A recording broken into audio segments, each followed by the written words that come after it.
everybody, welcome to our webinar. It would have seemed that my camera decided that, hey, you know what, I'm not going to be working tonight, and I don't like that idea. But now it's back here, so really glad to see you guys. So I can see that we've got Ahmed, Mazoub. We also have Dungs in our chat, so thank you very much for joining. So soon, I'm guessing more people will be also active on our chat.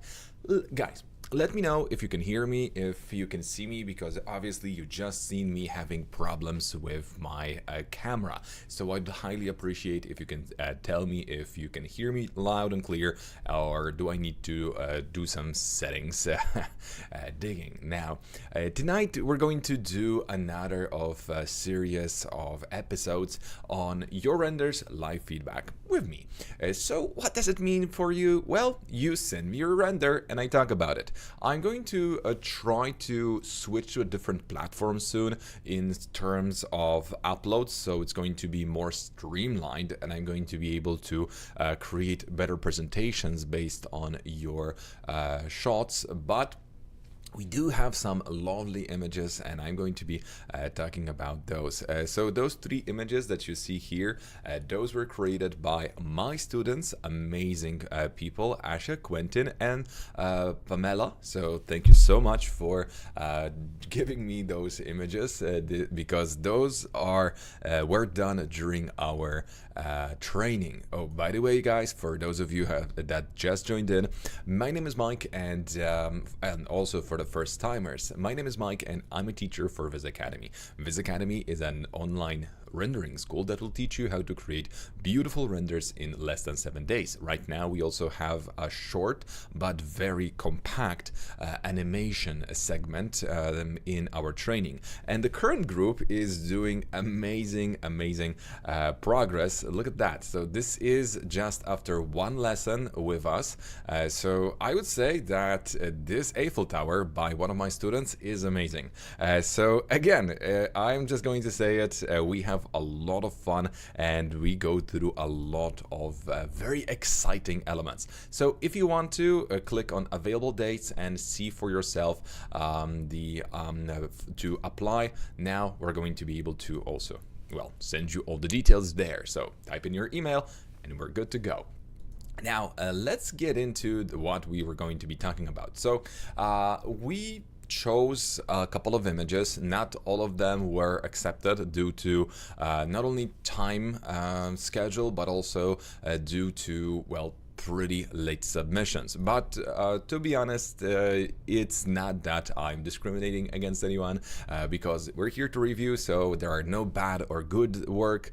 There's no good or bad work, it's just images. So let's talk about them, and tonight we're going to go through all of those beautiful shots to briefly answer some of the questions, and those without any questions, I'm going to just suggest my opinion, but if there are any questions, I'm going to try to answer those. So in the link provided to you, you were you had an opportunity to give me some questions, so I'm going to be able to talk about those. Because we this time had a couple images, less images based on interiors than usual, we're going to start with interiors because typically we started from exteriors, so let's just get into it. So first of all, who sent us the work?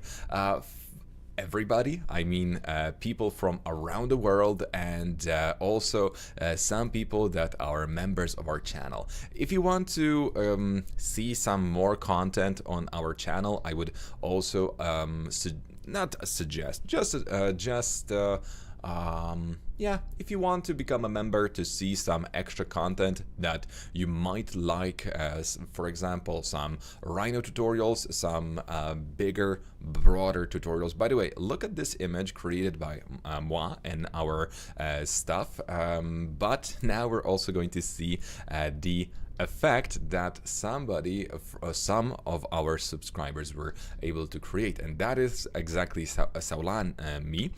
So this is exactly what I wanted to see from our members. And yeah, let's just start from the very beginning, and also thank you so much for uploading those images. They help us and we want to help you in return. So Alex, hello Rihi, hello Ahmed, Alex, also Aaron, hey, Hadi, how are you? Hi Mike, I'm so honored to see you and learn from you, bro.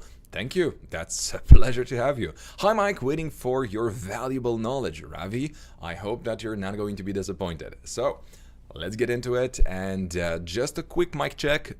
I'm here. So, okay, let's go. So, Abdul Rahman has sent me this image with a beautiful note. Hi, Mike. I created this render after watching your free webinar. Please review it and let me know what improvements I can make. So, straight to the point. Basically, I love the fact that you said that you followed our guidance on YouTube, and that's what led to this beautiful image. Although I'd like to also hear a bit more, what exactly did you use to get to this point? Because obviously it's going to help me guide you through the whole process. Hey Yasim, hello. Now let's just go ahead and first talk about the image as a whole. It's some kind of hotel or office lobby where people can hang out, and that's really cool. The thing is that there are some elements that kind of destroy the story in this whole image. For example, the triplets. They're beautiful women, but very rarely you're going to see triplets. So that's something that our brains are going to pick up extremely fast. So you probably want to avoid this kind of situations. Yes, I know that you just planned to create those these women and maybe do something with them later, but the thing is that it just looks like a pattern glitch in the matrix. Also, you can see that some of the plants are, let's say, intersecting with the walls. That's not exactly going to be the biggest problem ever, but you know, you have to address that. Also, the leaves are gigantic, so I'm not sure if that's an actual real plant. So this part, the top, that's actually really nice, but I would actually recommend you to check out our hotel lobby rendering session where we talked about those elements, well, with a little bit of extra randomization. Randomization can be based on, for example, corona mapping, so you could create something that I call wobble.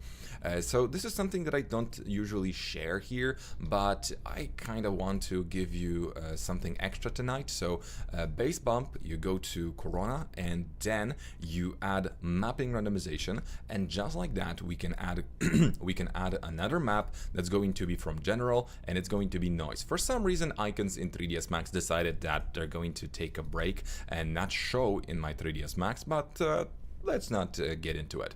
3ds Max is just doing a lot of weird stuff recently for me, so it's just asking to be formatted. So yeah, we're going to do that soon.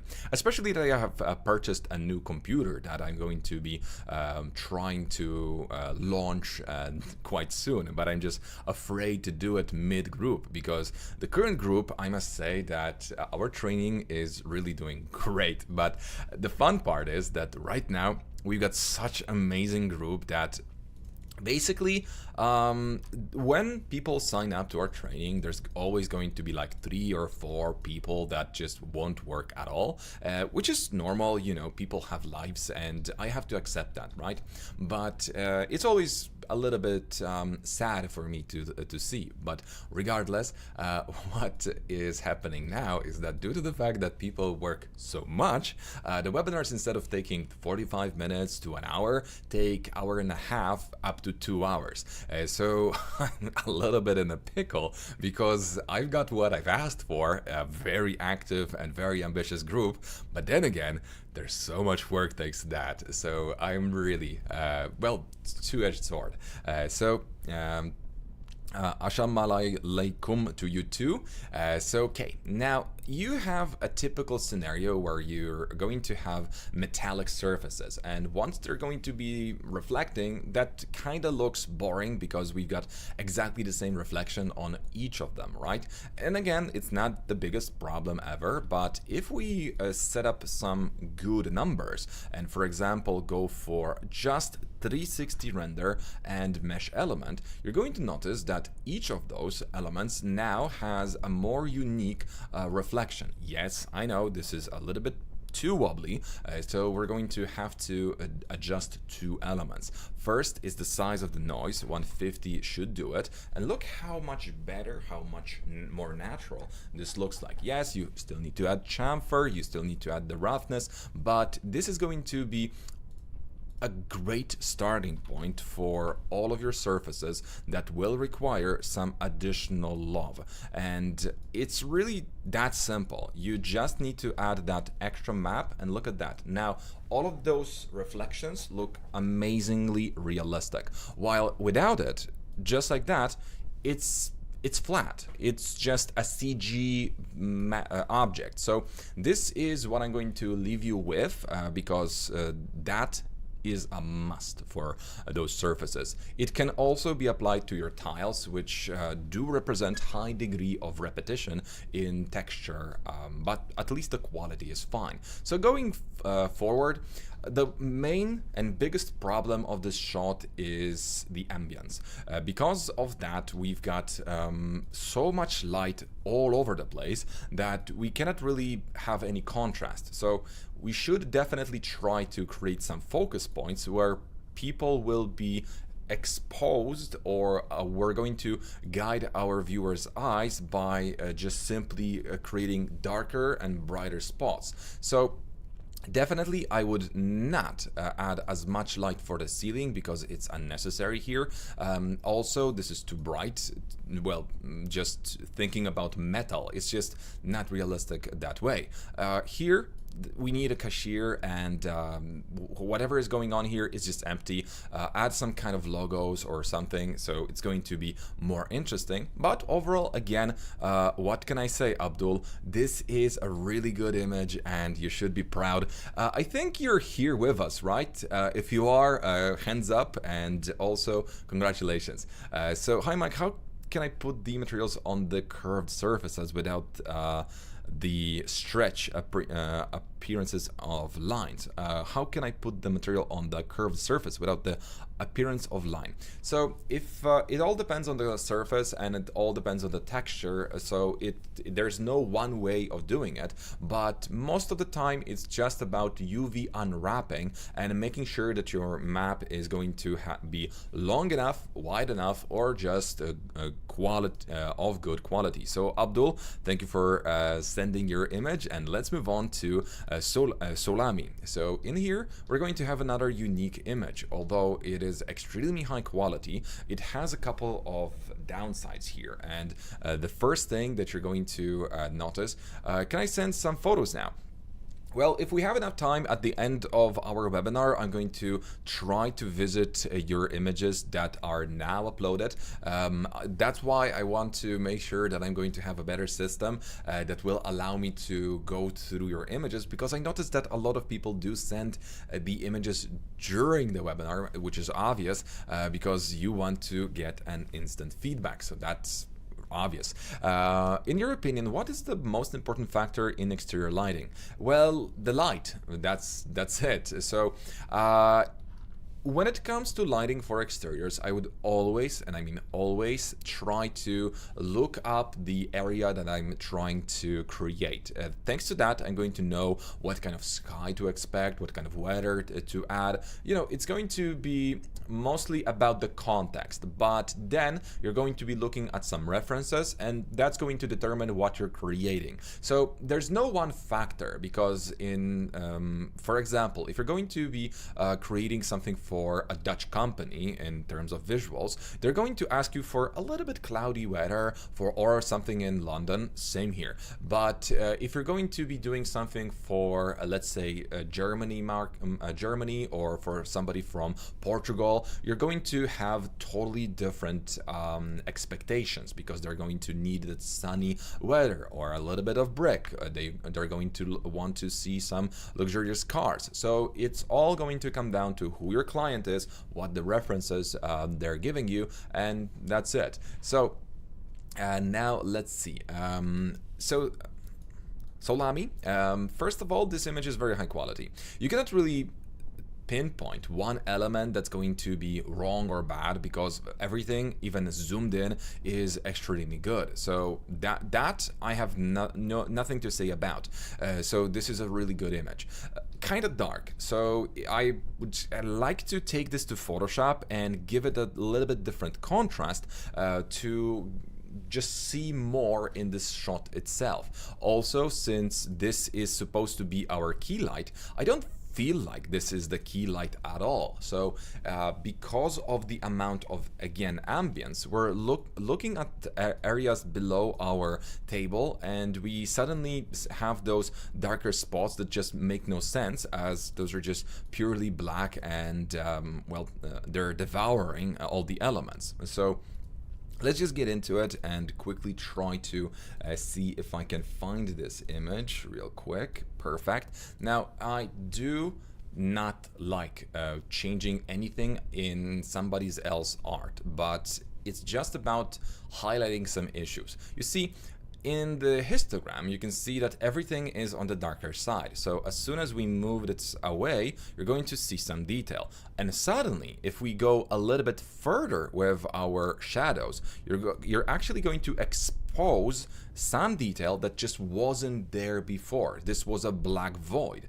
And actually, this is starting to look good. So what you should be trying to go for is not exactly just the darker tones to achieve contrast, but actual contrast. So we're going to both have the details, add a little bit of lighting. So if I were you, I would probably brush or use some radials. Actually, radial is going to be a little bit smarter here. So let's go for radial gradient for this area, and I would add some exposition in here. So yes, this is not yet finished, and I would say that this is not something I would call good post-production on my end. It's just that we're exposing the elements that are supposed to be exposed due to the fact that we're basically creating something that's going to, well, create some bloom, a little bit of lighting. This is our key light after all, or at least let's allow it to have the appropriate natural color.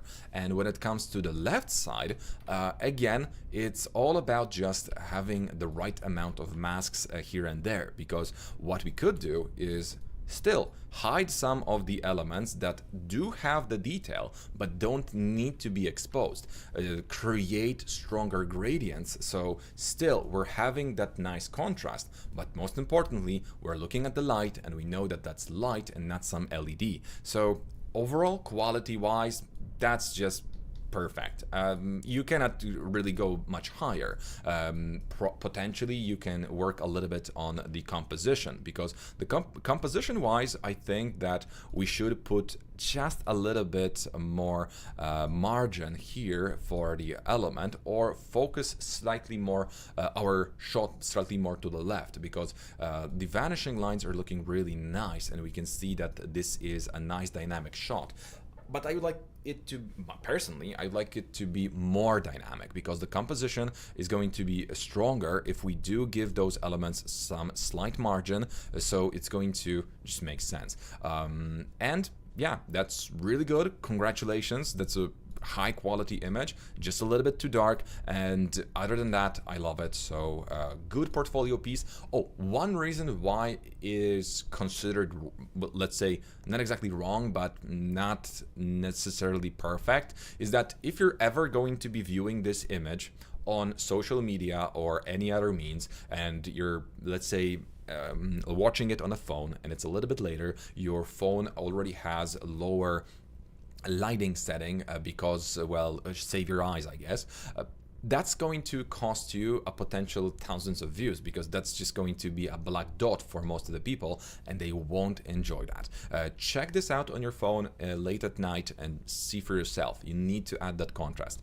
Now, let's see. We've got another shot. So this is Alex Santango. So that's a very peculiar name. So are you by any chance related to Carmen? Yeah, no, sorry. Let's continue. Carmen Santiago. So, okay, how can I propose moods, framing, composition, and other factors that I believe are more beneficial for the render? My clients, interior designers, usually tell me exactly how to do everything. So, okay, that's really fortunate. However, in my personal projects, I prefer the modes I create. I feel conflicted because I propose and work on a mood that I think is better. I risk having it rejected. How can I make the process more efficient? I hope I explained myself clearly. So this is art versus craft question. So are you here for the money, or are you here for the that renders mine? That's amazing. So thing is, hey, how are you? Thank you, I'm fine. And how are you? By the way, guys, tell me a little bit more about yourselves. Do you work in 3ds Max? Do you do some extra curriculum? So now going back to this question. Are you in this for the money or for the art? If you're in for the money, you kind of need to adhere to the clients. But then again, as soon as you're going to get a bigger name, and I mean you're going to be respected because you understand the craft, you're going to be asked what looks good. So at the moment, I would say that it is possible that you just need to keep on working. And you said that you work for quite a while, right? What I would suggest is try to still build your portfolio based on images that you love doing, the composition that you love doing. And yes, clients will always ask you for some extra elements that don't necessarily meet your vision for the shot. But then again, are they paying you? Yes. So the real thing is that at this point you're going to have to decide who do you want to work with, because if you're going to have, let's say, mostly images like the one that, let's say that this is your composition. So if your portfolio is going to be 70% only the composition that you like, love, and you worked on, that's going to mean that the 70% of eyes are going to see, 100% of the eyes will see 70% of what you like. So if let's say 1% of that is going to mean a project, so there's going to be 70% chance that they will come to you for whatever you shown them. But if you're going to only have, let's say, 30% that you hate, you're still going to have that 1/4 of your clients that come to you for what you hate doing. So my suggestion is slowly build your portfolio the way you like it, so that your clientele can evolve with you. Because if you only have bathrooms in your portfolio, obviously people will come to you for bathrooms. But if you do have some kind of monster trucks, you're going to get more people more interested in this kind of automotive. So it's not an issue of skill, for sure. I love the subsurface scattering. This is beautifully made material. Then some of the props could use a bit higher quality, but you do know your way around 3ds Max. Everything here is beautiful, and really you should try to be a little bit more not conservative, I wanted to say assertive. Those are very similar words for me somehow. So assertive means that you should try to work for you a little bit. Even if your client is going to ask you for mood A, okay, do it, and then do a mood B.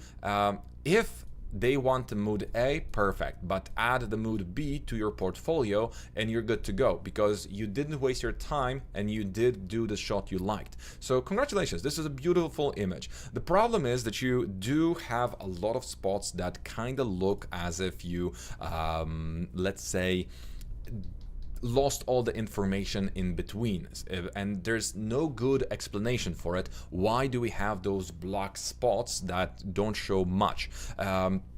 So there's too many of them, and I honestly think that you should kind of go for slightly higher brightness in the darker spots. Remember that areas like this, fully white or fully black, are considered to be a mistake. So try to find a balance between the opposite ends of on your image, and that's going to improve your quality by a lot. So I hope that this helps you, and honestly, great job. Hello, Pamela. Hey, how are you? So I was just talking about you. So as I said, Pamela is one of our beautiful students. Both, well, you can see that this image was created by her, and quite honestly, Pamela, I love your work, so thank you for that. And also, great job here. So Alex, please continue. So now we're going to jump to Irina's folder. I would say that Irina's work is definitely going to be one of those images that you see and you'll like it. You don't know why, but you just do.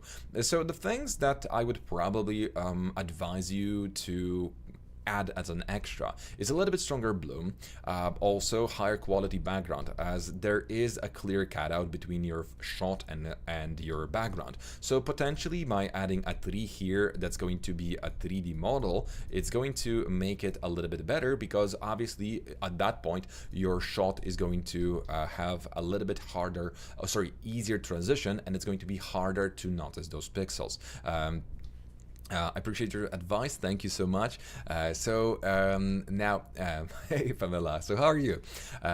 So as for the rest of the details in the shot, there are some weird details that kind of are inconsistent, because this, honestly, that curtain is beautiful. But then again, why? You are so much better than that. It's those things, those are the things that will make your shot look like maybe not. Then again, maybe not so good. So those are just things that you have to focus on, because honestly, I want to have this material. It looks so good that give me this asset. I want to know where did you purchase it, because if you made it, well, we're switching places. I love this and I love that material. I really do. This is the exact curtain I'm going to have at my house, so I want to have that material. As for the sofa, perfect. There's nothing to really say about it. It's just good quality shot. But then again, we can zoom in on some of the details, and suddenly the ugly side of some details come up. For example, you can see that there is a very visible low quality geometry spotted, right? So there's nowhere in there. Some elements are in the air, some elements are intersecting. So it's just the small details that you fall flat on. But things that I would like to point out: beautiful textures, very high quality, perfect lighting. But again, the lighting doesn't match. So what's happening here is that we have light coming from this side, and it's really looking fantastic. But why is the light on the opposite side on the background? So let's see. Let's just go through it together, right? So if I'm going to have a tree and the light is coming from this side, obviously there's going to be a little bit of light in here, but the shadowy area is going to start here, right? So why do we have the opposite? Those are just the details that typically are due to you being in a rush. I'm not going to say that this is a bad image. It's a really high quality image. Now, the next thing that I believe could be adjusted is the inconsistency in the brown or orange color. Now, the fact of the matter is that the shot is looking great, but because we have orangey, bluish, red wood here, then we've got yellowy brown, then we've got just red brown, some yellowy orange something, and then again we've got another tone and another tone. That kind of adds a lot of unnecessary chaos. So make sure that those objects in the center are going to be a little bit more consistent. Same goes for the image. I believe that by shifting the hues a little bit on those objects, you would get even better read on the shot. Beautiful, beautiful, high quality shot, but those are my small suggestions. By the way, people pay money do not have as big distances between planks. Plus, that's the only texture that it's stretched in your file. So please make sure to also do something about that. So Nikki, it's your turn now. So we've got a very simple yet a very good looking shot. So the thing that I'm going to point out is that first, we've got some degree of repetition on the floor. It's not that obvious, but if we look at it, you can actually spot those patterns forming. So I don't like that. I typically want to avoid this. If that's supposed to be a tile the way it is, so okay, so be it. I'm not going to be talking about that. But then again, we've got a very blunt and very coarse tile in here, which is kind of, let's say, lowering the quality of the shot. Textures are fantastic. We've got everything here, but why no chamfer? Why no additional round edges? Round edges or something similar would add so much to your shot. Right now, everything is too perfect, too CGI, and it's just not sitting right with me. Look at those edges here on the wash basin, on the bathtub. You can see that those are really nicely, slightly chamfered. Why not go for the rest of the objects? Here, also chamfer, no chamfer here. So those objects, you can see what you created and what you downloaded. So this is downloaded, this is downloaded, this is downloaded, this is downloaded, this is downloaded, and so on and so forth. Created, because those are too coarse. So please make sure to start adding a little bit of those chamfers. Regardless, it's a beautiful image, and as a client, or in terms of clientele, I'm pretty sure that your clients were really satisfied. The only actual problem is the spotlights at the top, which kind of don't make sense. On one hand, they do, but on the other hand, they don't, because they're so dimmed that kind of makes no sense, while we do have our key light based on the sun, which is looking fantastic. But why just focus on that? Turn them off, make them just shiny things on the ceiling, and that's going to make them look a little bit better. So now we've got huge shots from Maria. So those are really nice, and I'm going to pinpoint that she sent us two images that are kind of consistent quality, but then again the design is totally different. So I want to make it more Arcdaily look. So first of all, to make it more Arcdaily, you have to understand what Arcdaily shot means. So typically those are going to be slightly desaturated shots with a slight amount of laziness in them. Not in a sense that you're going to see something that's lazy done, but Arcdaily is a beautiful repository when it comes to your images, and this is something that I use a lot for myself as references. But you're always going to see some nice contrast between the lighting, lit and non-lit areas. A lot of light, strong gradient coming from kind of bright to kind of darker. Same here, no surface is going to be just plain, and that's really fantastic. Then we've got strong contrasts that are visible. Those are items that you immediately can spot, but nothing is going to be 100% pure black. So this is one of the things that I would like you to do. Also, work on your color balance, because in here you can clearly see that we're allowing a lot of yellowy light to come in. Is it bad? Not really. But is it Arcdaily? Not at all. Also, you do have the gradients, but everything needs to have additional lights, and you have to control those lights. Even if that means that you're going to be adding additional lights that just shine for no reason.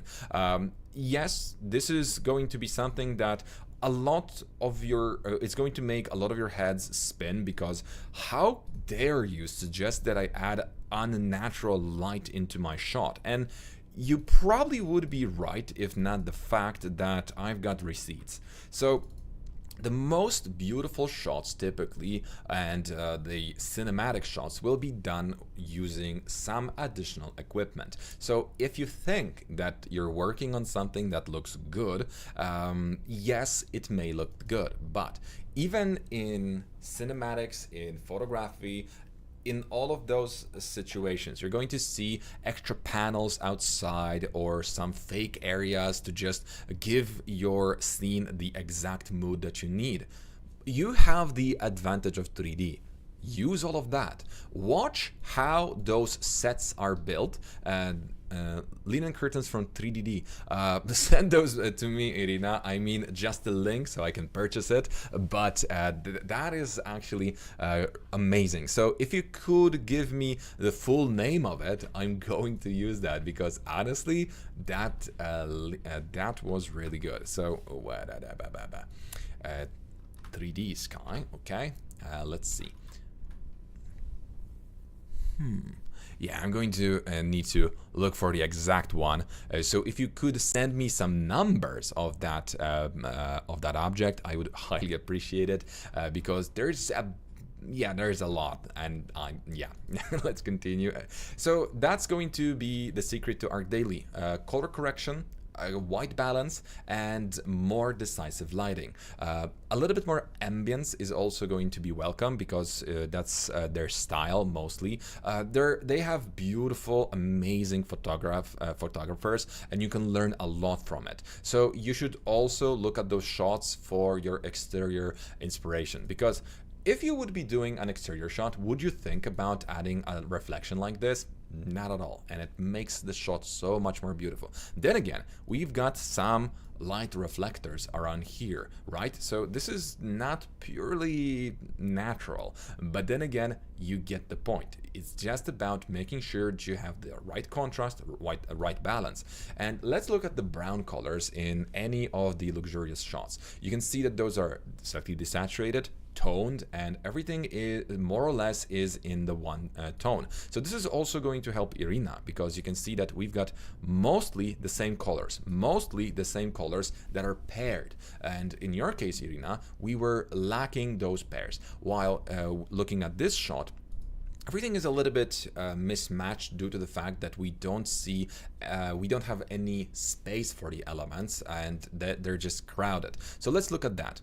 Then again, we look at those elements. Brown, fine, this is just the same material, but it's in the same spot. So if we look further, why are those different brown objects? This material is slightly oversaturated and has almost no reflection. This is fine, I like it, but why add so much bump? It's just unnatural at this scale. So there's a lot of those things that you have to address. For example, we've got a totally out of place object. Now let's find any element in the shot that matches here. What does this match with? I have no idea.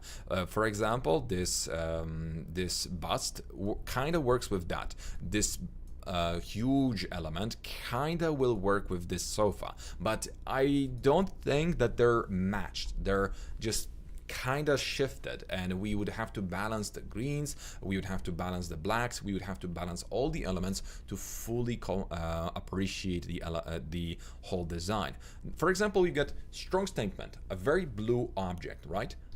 What does it match in this scene? And I'm going to actually open this one in Photoshop as well, just for funsies.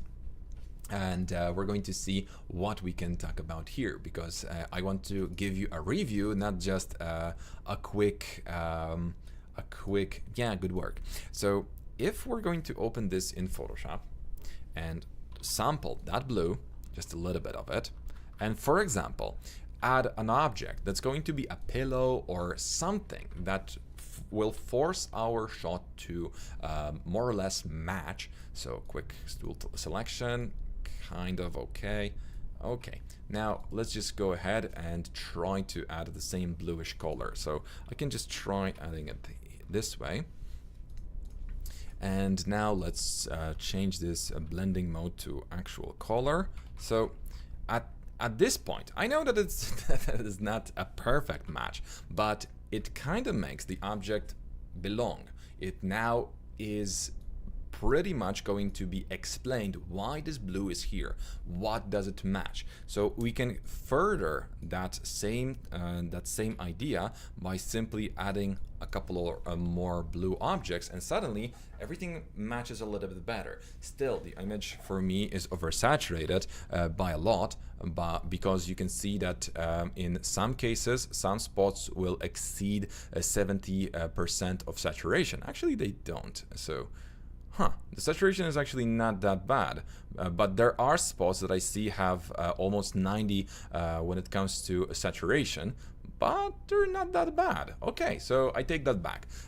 Honestly, we do have a lot to learn from our references, so just look at the references, understand what's going on, and try to copy that. That's all I can give you. And Maria, great job, and you do seem to be a professional, so just keep that up. Now, I left this as a very last for our interiors because obviously there's a little bit more to talk about here.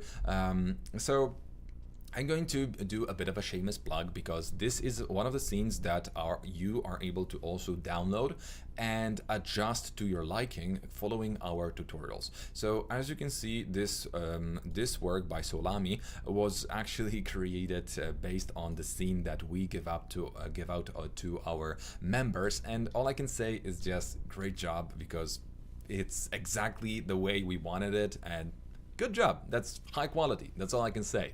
Hi, I have already sent the scene of a kitchen with a dining room, and now I'm going to reproduce the same scene you created, but with my personal touch. I would love to get your feedback on my rendering. Thank you. So, was it... Oh, that one.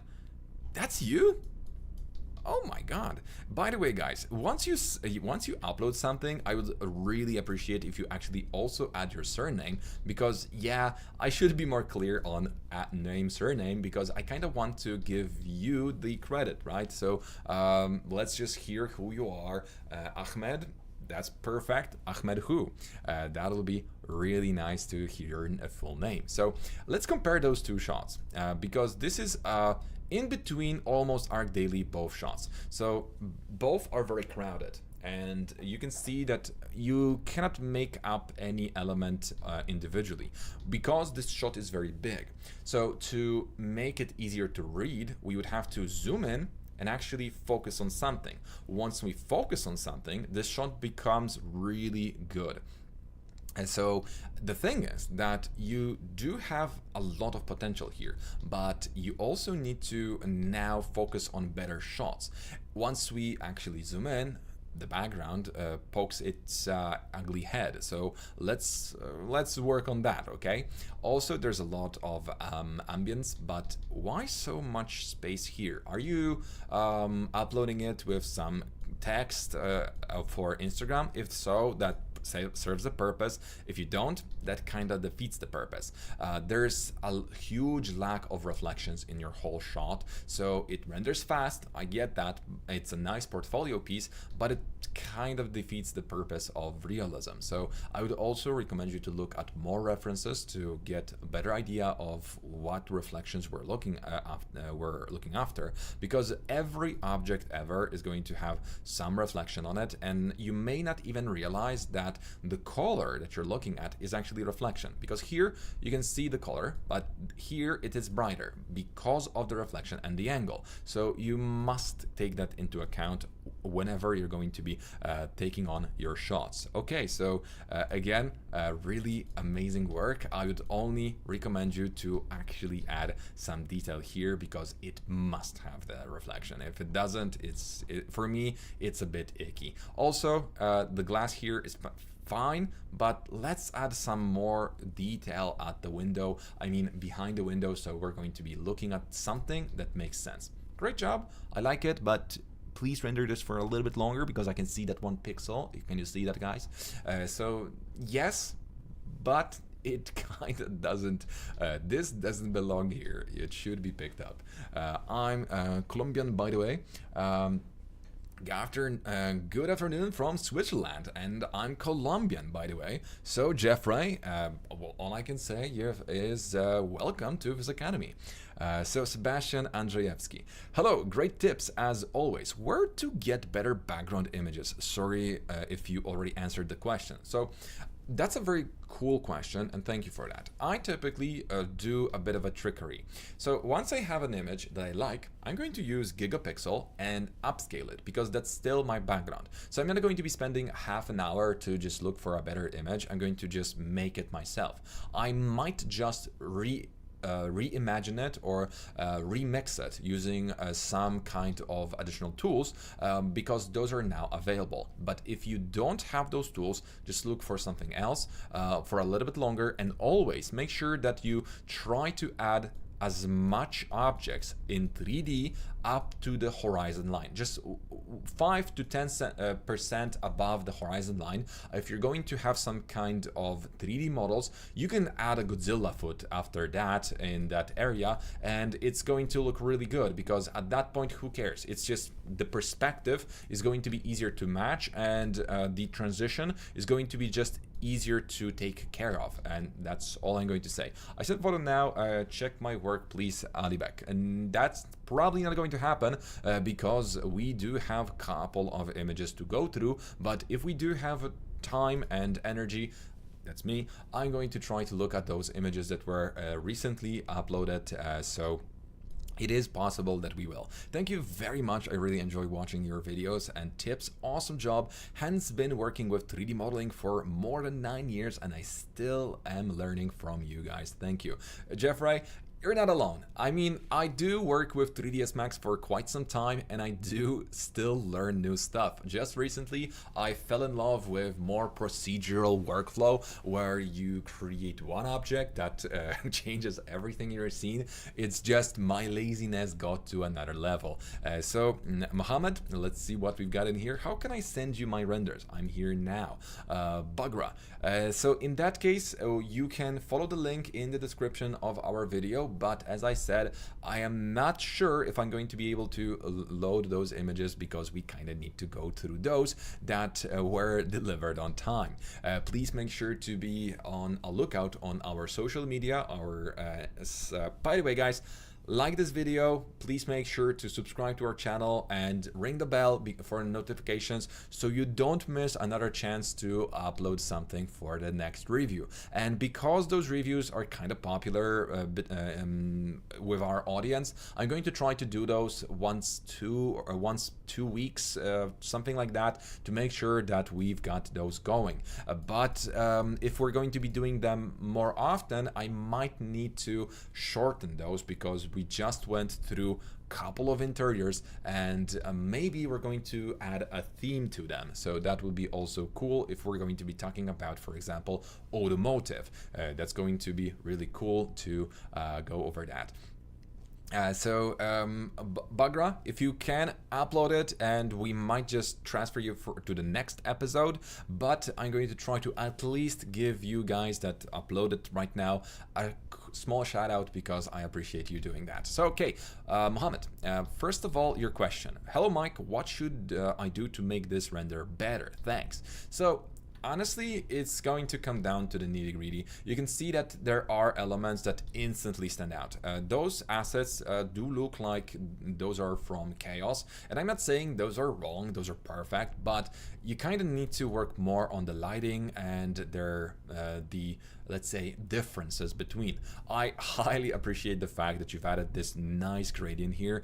It adds the mood and it just makes it more natural. But there are too many effects at once and they do not match. For example, why do we have this blur in this area? You can clearly see that this is blur, and that's not just the fog, and it blurs out the top of your building. So that's a weird blur. So that's either you doing some post-production or not necessarily understanding the depth of field. Speaking of depth of field, this image would look fantastic if we actually had some the vignetting and also some additional depth of field to just make sure that we can focus on something. And because those lights are so bright as they are, and they're almost burning our eye sockets, they produce a very moderate amount of lighting, so you have to balance that. This is the weirdest town ever because all lights are on. Kind of makes no sense. The light, definitely assets, perfect. Idea, very cool. I'm going to say that your lighting gain is not up to the task. So the thing is that you have to just make sure that your lighting is going to be first based on consistent key elements. We need key lighting that's going to be our main lighting source. So emphasize that. Make sure that we work with this light that's coming from the sky. Let's not try to outshine the light using our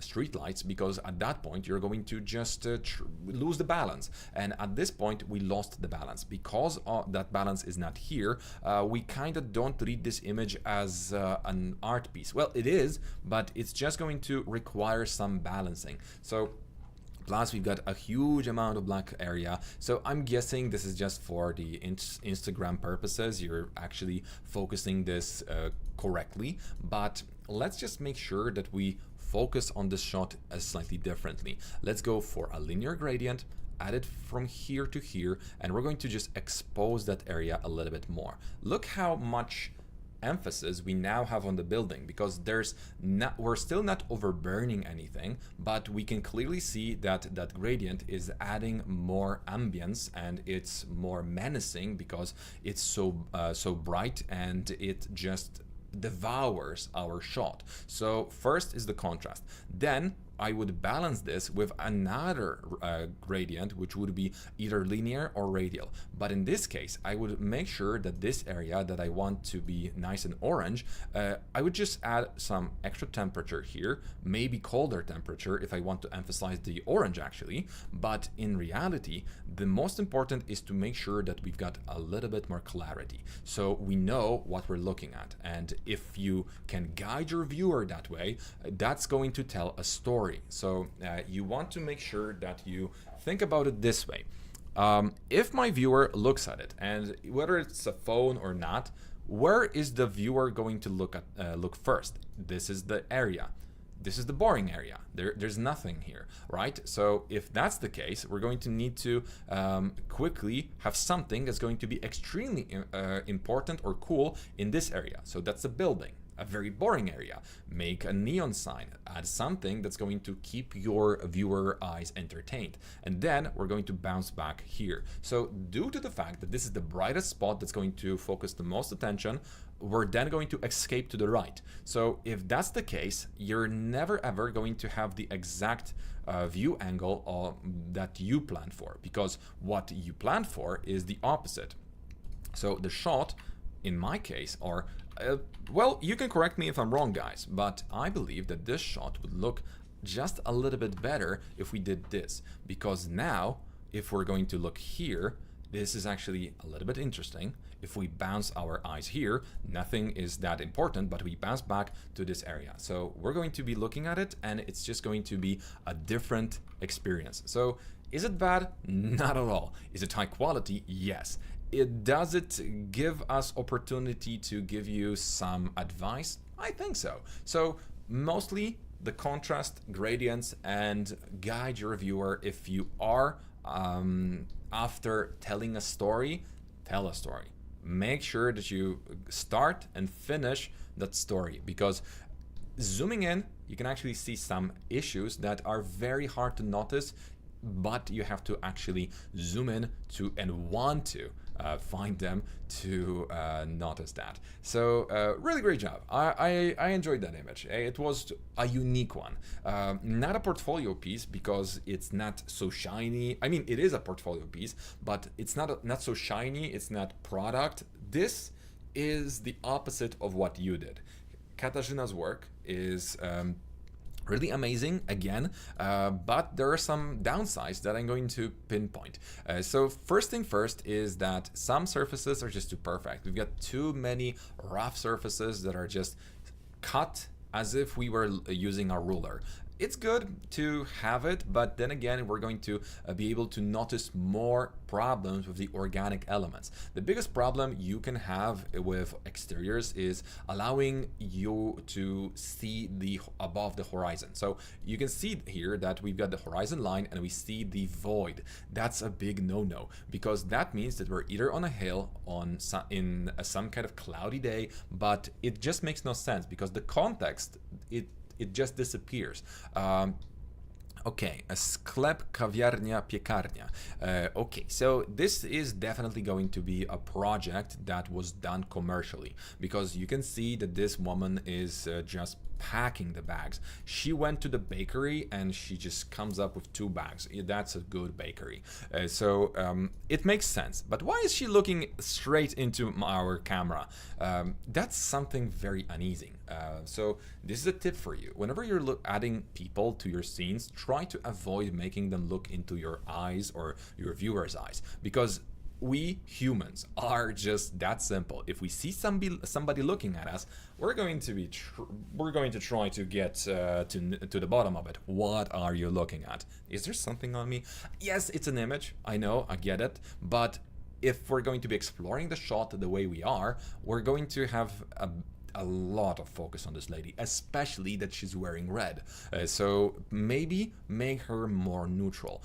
Then is the problem with the reflections. I like the fact that you've added multiple levels of glass in your windows. That's cool. But why is your glass so perfect? I'm going to go back to this idea with some of the noise on the surfaces. Look at the reflection in real life. Nothing is perfect. What's more easy, interior or exterior? That's just personal preference.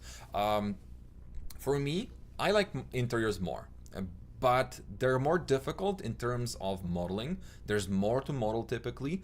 But then again, exteriors do come with a cost of assets. So to get good quality assets for the exterior elements, you need to pony up a little bit of money. Now, using Chaos Cosmos, you may just get away with amazing images, and that's okay. But if you really want to go higher, you probably will be using assets for example, from Max 3. So Max 3. Okay, let's see. So just a quick shout out, Max 3. Love you guys. Those assets are amazing. They work on multiple platforms. This is not sponsored. This is something I use, I purchase. So yeah, they're just good.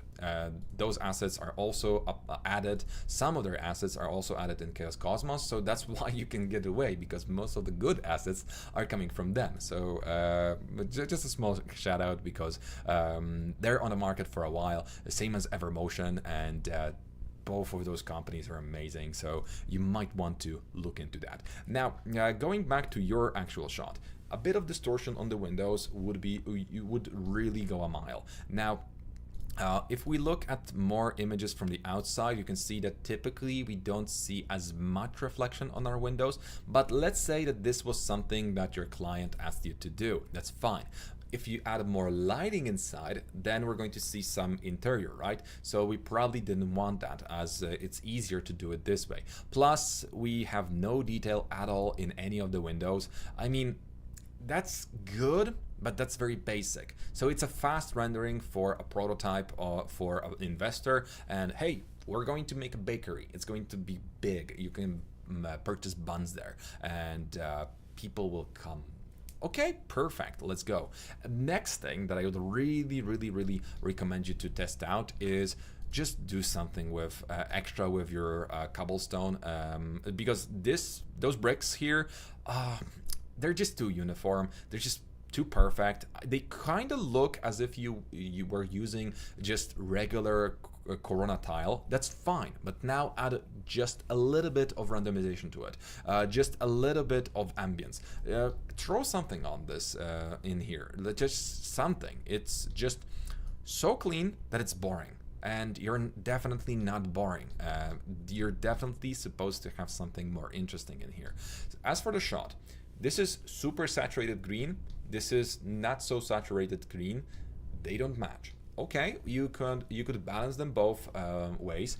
I love the fact that you've added so many trees outside, but then again, the sky kind of stands out. So go for higher trees in the background, so that way we're going to have a better cutout. Create a smaller portion, like closer to the camera, and then my head is another portion of trees, and you can see that this transitions very well, and you cannot see the horizon behind me because there's none. So that's really what I would recommend you to do. That pavement is Megascan asset, not customizable. So if that's a nah, don't. Just switch to Corona then. Corona physical, go to Corona tile, and at that point you're going to be good to go, and you're going to be better than ever, because Corona, not this one. Nah. It's just me being online and I just misclick all the time. I'm typically a little bit more sloppier when I'm alone. But okay, we've got our Corona tile map. Yeah, here it is. So we've got so many options for this map. We've got so many possibilities to just test it out, because honestly, why not?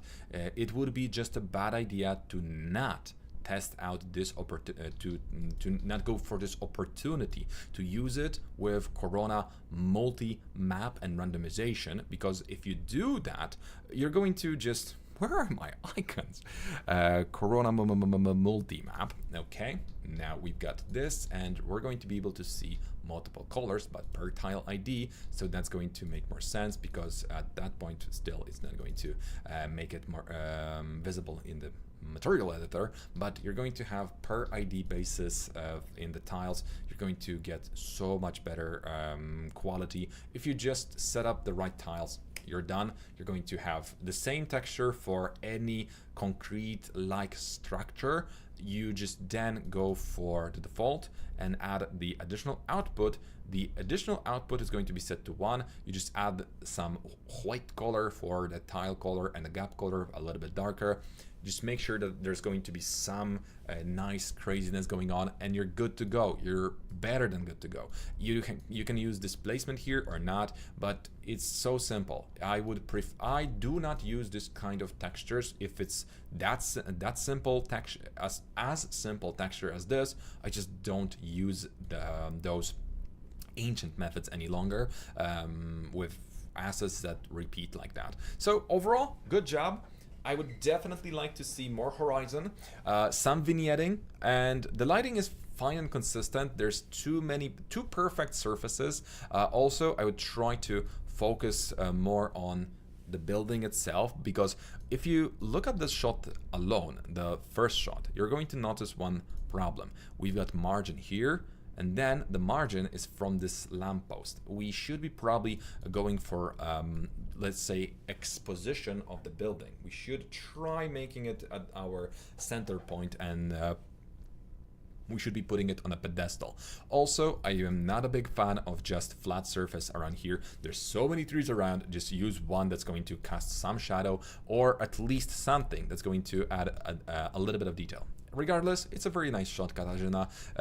Oh, by the way, this car, it takes too much energy, but I'm going to say, I'm going to give you a props for actually making sure that this car is cut here, because now it's not a product. But then again, we see this whole bush barely touched by anything else. So it becomes our product because it's on the first. It's the first thing we see. So whenever you see you have an object in your scene that's not going to be important, you must make sure that the object obscuring the main object or your subject is going to be either cut, damaged, or slightly obscured, just like the car. We cut the car a little bit and it's not our subject. We didn't cut this, we didn't cut that, and suddenly this becomes our subject. So you should have made those objects less visible. Less visible means that we could, for example, park a bike here, or put something that's going to make it unperfect. As soon as it's imperfect, we're going to just like it more. Also, curbs. Why not curbs? Mike, how cityscapes shots are done? Well, that's a very broad topic. First of all, you need to know what exactly you want to do. So I would like you to be more specific. Cityscape shots. If you want to have a cityscape shot, you have to have cityscape background. So in that case, you're going to need to purchase some drone footage, and those projects are big and very expensive. Typically, this is not a budget similar to a regular shot. This is something that's going to require you to pony up, your client to pony up something extra. But then again, if they are interested in that kind of imagery, they probably will be building something for a gajillion billion dollars. So if that's the case, you can go for it. Masub, let's see what we've got in here. So you've asked a very specific question, or let's say very clear question. I'm struggling with my scenes, feel dull and unattractive. Could it be the issue with the camera angles and settings? So the settings, definitely not, but we do have this kind of immediate turn down.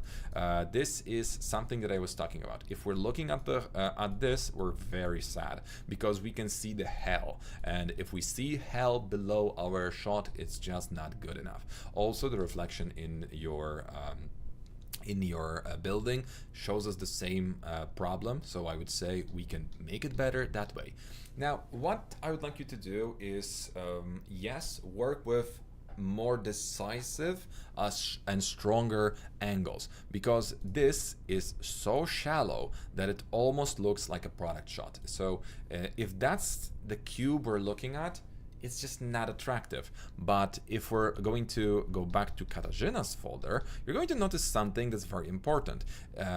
Her shot is really cool and dynamic, and that's why it's easy to look at, because we're looking at something, we know that this is the building, and it's nice and dynamic. So the vanishing lines do meet at a short notice. So you're looking at this shot and you are giving us those very shallow angles, right? That's not a problem, but then you have to follow along. If we're going for shallow angle with our camera because it's very far away, let's also not pretend that we're trying to do something almost dynamic, because this is almost flat. So if it's almost flat, either flatten those lines or make them more dynamic, so it's going to be easier to look at your building. So this is going to improve your composition.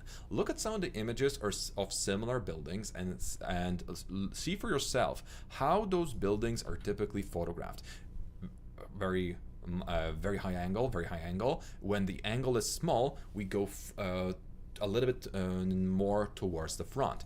Here you would say, yes, Mike, but this angle is shallow. Yes, it is, but then again, we've got a huge amount of space around it, allowing us to imagine if the building went a little bit higher, it would be as dynamic. So that is the case. So if we're going to crop an image like this and we're just going to show this small area like you did, it's going to be as dull as it was. So more sky, give the building a bit of ability to shine, and that's going to be it.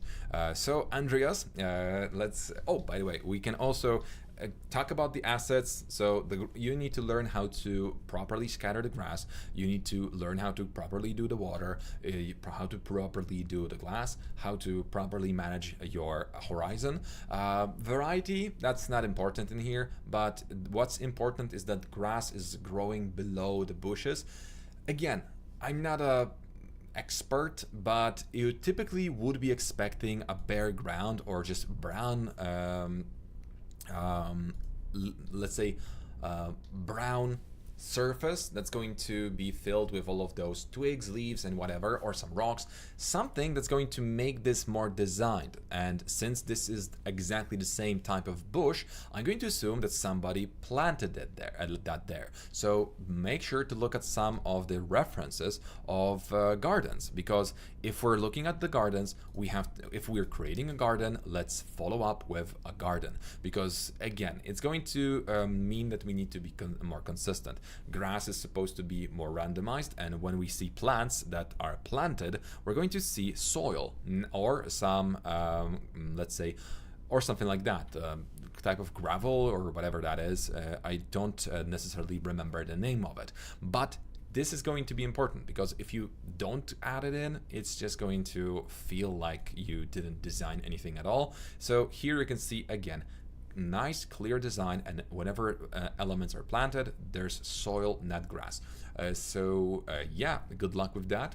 Hi, beg your pardon, can you please make it louder? Yes, this is exactly the question I asked at the very beginning of our webinar. If you can hear me well, let me know. If there's any problem, also let me know. So I'm just going to make sure that my sound is set up correctly, so properties, and let's go for just a bit higher. So thank you for that. And now I'm still not out of scale, so we should go really nice. So Andreas Salapos, I hope that I've read that correctly. Also, look at the sky. You kind of need the sky. Okay, so this is something that I decided to go through this image because I may or may not have been recently to Cyprus, Larnaca.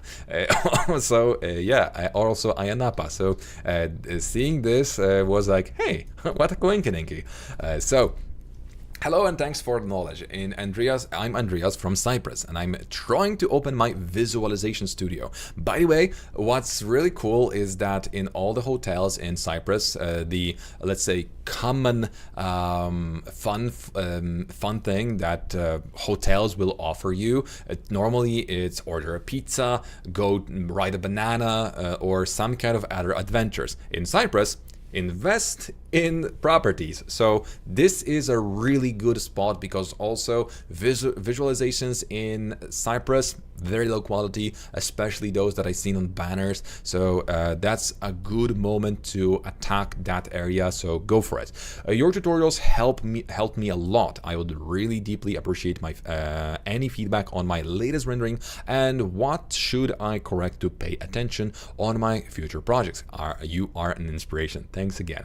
I would say that our students are more of an inspiration than me, but thank you for that. By the way, guys, like, subscribe, that's really helping us. Also, if you do some commotion on our chat with those likes, it's really helping. I just want you to know that the more you get involved in our chat and comments, it helps our channel.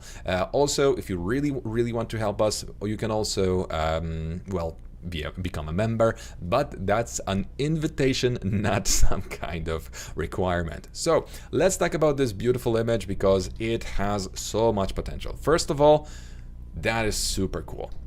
Yes, I can see that you did reimagine some parts using AIs and whatnot, but if we squint our eyes, it's impossible to notice, and that's really good quality vegetation. So we've got everything we needed. We've got some soil, we've got some grass, we've got the dry grass. Everything is looking good. So that really shows a really cool mood.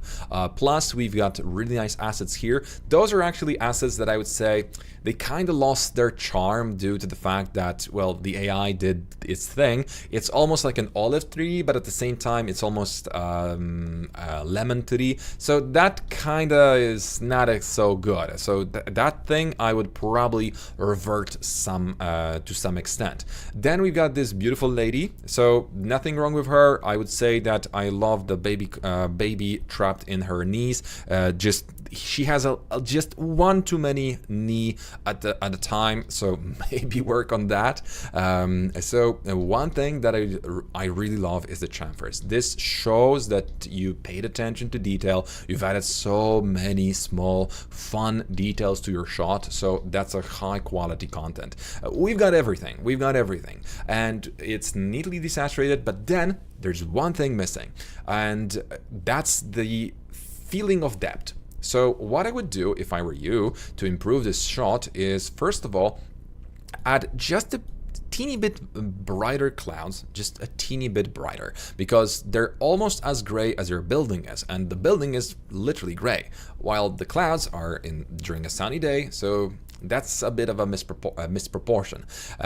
I would definitely just take this as a separate layer and work on that. Now, the next thing I would work on is the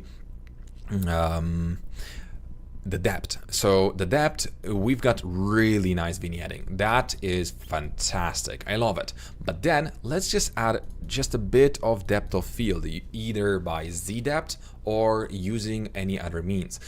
Because this is a slightly AI generated image, you can actually add it first in Photoshop, the depth, using Z values from a Z depth render element, or you can just turn on the depth of field. Both options are fine because all you need is like 5 to 10% at the beginning, so we can focus more on the shot. Then the background. It's again great. It transitions really nicely, but how about you introduce a little bit of fog around here? Not real fog, just a little bit of that depth fog, where you look at something far away, it suddenly becomes just a little bit foggier. It's like you see the first line of the trees, then second line, and the third line, and they will always have distinguishable colors. Once you get closer to them, it's impossible to tell, but those specks in the air are always going to create that small transition, and this would make the shot a little bit better. Now, since we're already creeps and we're trying to let's say take a little bit of those stalker photos, I would definitely try to focus more on this area, or at least create 2 more shots that would suggest that we're actually as creepy as we're suggesting to be. That's also going to allow us for more depth of field, but honestly, this is a beautiful shot and you should be proud of yourself. The reason why it's not yet 100% clicking is the depth. You should also allow your you should also guide your viewer to make sure that obviously this is our center point, but then again, what composition are we working with? So this lady isn't in the middle, it's not on any of our composition objects. Also, it doesn't create any triangles with any objects, because if we would say that this is an important object, this is an important object, and this is an important object, it's not like women are objects. It's just that visually those 3 don't match. If we try to create a different triangle and we try to make this a triangle, this makes no sense. So we have to have that visual triangle where we're going to go from one point to another, and it has to be clear. So 3 objects need to be close enough for us to appreciate. So it could be anything, but don't put them all on one line, because at that point we're just not going to have a good fun with it. So now we're going to move to Asher's folder, or Asher's work. So all I can say is that this is amazing, and Asher is our former student, so I'm not going to go easy on him. And I'm going to immediately compare the 2. So this shot is fabulous. It introduces a third perspective, which I'm a big, let's say, I am a little bit fighting against this idea of adding as dynamic shots. But if you already did that, why not go all the way? Let's just make this so that it's going to be actually just monumental, and I would try to go slightly closer to the building and make it so that it's going to show its face. At the same time, the angle here, on the left side should be closer to the angle on the right side. There's a bit of misproportion here, and again, we do have different margins. So if it's a 3 perspective image, and in that case it's a very tall building, I would definitely try to make sure that this distance here and here are going to be more or less similar. I like the composition. It's really great because it tries to show us this light shining on the object. It acts like a shield, and then we've got a nice cushion for our eyes, a little bit of a green, so that's perfect. Now here we don't have any detail. I would like this detail to be visible, so make this reflection as interesting as that. Make sure that there's something reflecting in there. TechPon, thank you so much. So that's going to be it. Then it's the contrast overall on the sky.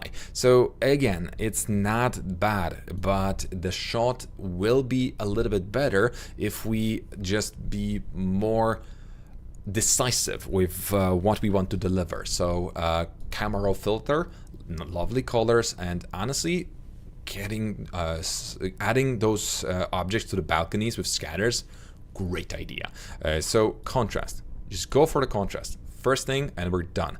Then we go for a little bit of shadows, and we want to introduce some gradient in here, and I'm going to do that in a second. So then we're going to go for some sky replacement in a second, but now just a bit of balance, and look at that, we've got so much juicier color. If we go the opposite, that's also fine, but I would go for slightly different temperature, so it's going to give us a bit more natural tone on the frontal facade.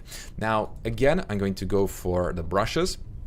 Here I'm going to go for radial gradient just for this area to emphasize the fact that we're cool. So I mean, you are cool, Asher. So here we're going to either go for a brighter spot, just so we're going to increase the contrast in this area, maybe a little bit smaller. Now this is so that we've got more going on in this area. So it's still a shadowy spot, but it has something going on. Either it should be a gradient, or some kind of radial gradient, whatever that is, it should be more emphasized. And then as for the composition, I love it, but we can go for adaptive for lens correction.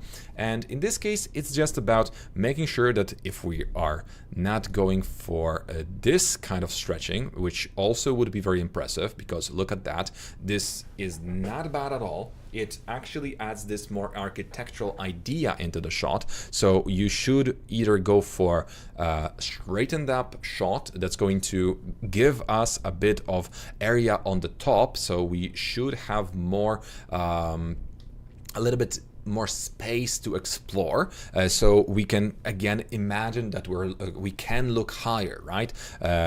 Or we go the opposite route and we just make it as monumental as we want. I personally would go the opposite route, but I do appreciate the idea that you wanted to create something different. That's perfect, and you should stick to it. And now here, it's all about what the client wanted. Typically, clients do not want a building that suggests that it's falling. So that's going to be something to really think about. Do I want my building to fall? As a client, right? So now, since we're on this spot, we're just going to go to edit, and in a sky replacement, I am not going to be adding any kind of fancy schmancy weird sky. I just want to quickly show you that giving more context to your building with some sky is going to be a little bit better. So now let's go for this very bad sky, but I can now select all of that and also apply a bit of a brush or a new layer in here. So let's go ahead, apply this brush. It's going to be as bad as it is. Now let's re-add this and maybe add just a bit of context, so not as much. I would like this to be brighter, but I don't have time to fix it. So okay, and now we're going to go for overlay and Control I, so it's nice and bright. So the idea is to make sure that our building is as emphasized as we can, so the gradient is going to start from behind our building and it's going to go to the very edge of our shot. So the whole idea is to just make sure that we work with that gradient. We're going to work with that gradient that helps us helps our building just highlight itself. But we don't want this to be some sort of just white color. We want this to be working with our environment, and from the bottom to the top, just like that. Then you can just add some additional saturation or some additional brightness for the sky alone. It's just the tone changed and we've got perfect image. So yes, we still need to have that those areas filled. So I'm going to do the unthinkable and just do the generative fill. So please, Asher, if you're watching, don't hate me for this, and let's continue. Okay, hey Andreas, how are you? I like your videos, thank you. So just adding this in. See, now we've got a building in context. It's there, it's monumental, we have some depth, and it all reads very well. And thanks to the fact that we've got this gradient here on the left, I mean in this area, it also shows that there's some areas that may be reflecting the light, or there's something going on, and this is just not a flat surface. So now it's even more interesting because I kind of want to get to the bottom of it, what's going on here. Just my lizard brain is telling me that. So congratulations, Asher. This is a beautiful shot, and I shouldn't be fixing it by any means, but you asked for it. So great job, great job. Now, let's see. We've got Aaron's folder. I need to stop that, saying folder, because once we're during our training, we go through folders of each student. So we have the homeworks, we deliver new images, and just recently we started working on our interiors. So I might be actually able to show you what we're working on, because some of my students, well, most of my students are doing really amazing things, but some of them are slightly behind. So I don't want to single-handedly show you. I think Joe is not going to have any kind of issue with that. So here, Joe is starting from the very beginning, and he just, based on his reference, he's creating this image. Just recently, we talked about arrays, how to do this kind of organic objects on his own. So that's going to just mean that soon I'm going to show you how well that image went for Joe, and we're going to really have a lot of fun. So here we have a really cool shot that has the opposite of what I asked for. So yes, we've got something going on with the windows, but this is too much. So again, revert that. Just, you know, 10%, 20% of what you have here versus the flat. So that's going to be enough. It's good because it's there, but it's too strong. We've got some over sharpening going on, and it's too much. The saturation is the biggest problem for a lot of people out there. So how can I get more clients in this field? So first of all, you have to have a good portfolio. Then, to be honest, most of the clients you're going to be getting will be connected to you either by your network or just by seeing your work somewhere out there. But seeing your work somewhere out there is not enough to land you a good client, because you have to have a very clear offer for them. So just this image for me would be okay to understand what level you're on, and maybe if I would be building some building, maybe I would approach you. Hey Natalie, hey, how are you? So nice to see you. Now what I want to go for is, what I want to suggest is that first make sure that you tailor your portfolio towards some kind of clients. Then put your work on Behance, Instagram, create your own website. It doesn't have to be something very broad, big, expensive. It's just that if somebody's going to be looking for you, Aaron, they're not going to say, who's that? Let's Google it. Oh, he uploaded those images to schmuck.com, and there's maybe 2 images there. No, you have to have those images posted on multiple occasions. You have to be active in your field. I mean, talk to people, go to the forums, see what sells, what is the current trend, and then do the unthinkable. Approach your clients first. If you know that there are companies in your area, just ask the owner or somebody who's a hire manager in the marketing department, hey, would you like to go for a coffee? I have some questions. I'm in this field. I just want to talk. And, you know, it's going to cost you a coffee, but you can know then what they're looking for. What is the market for you? What people can you talk to get this kind of job? Because most importantly, you're not going to just be, well, it happens a lot, but your chances that you're going to be approached by a big company asking you, hey, Aaron, we've seen one of your images because I was just browsing something on the toilet and it just popped up on 9gag. or something that just doesn't make no sense to post images there, yeah, I decided that I'm going to talk to you. This doesn't happen. Hey, Maisa, how are you? So again, to get more clients, show me your portfolio and I'm going to tell you what to target, and that's going to be easier. So first of all, marketing. Marketing is your key element. So this is not Mirana, this is Mr. Anna. So I have a question. When I'm looking for 3D models, I can't find the exact model that I want to use. I mean, for example, people use perfect models that are not available in public. So if they're not available in public, potentially those are going to be created on their own. Lol, roasting something on the toilet.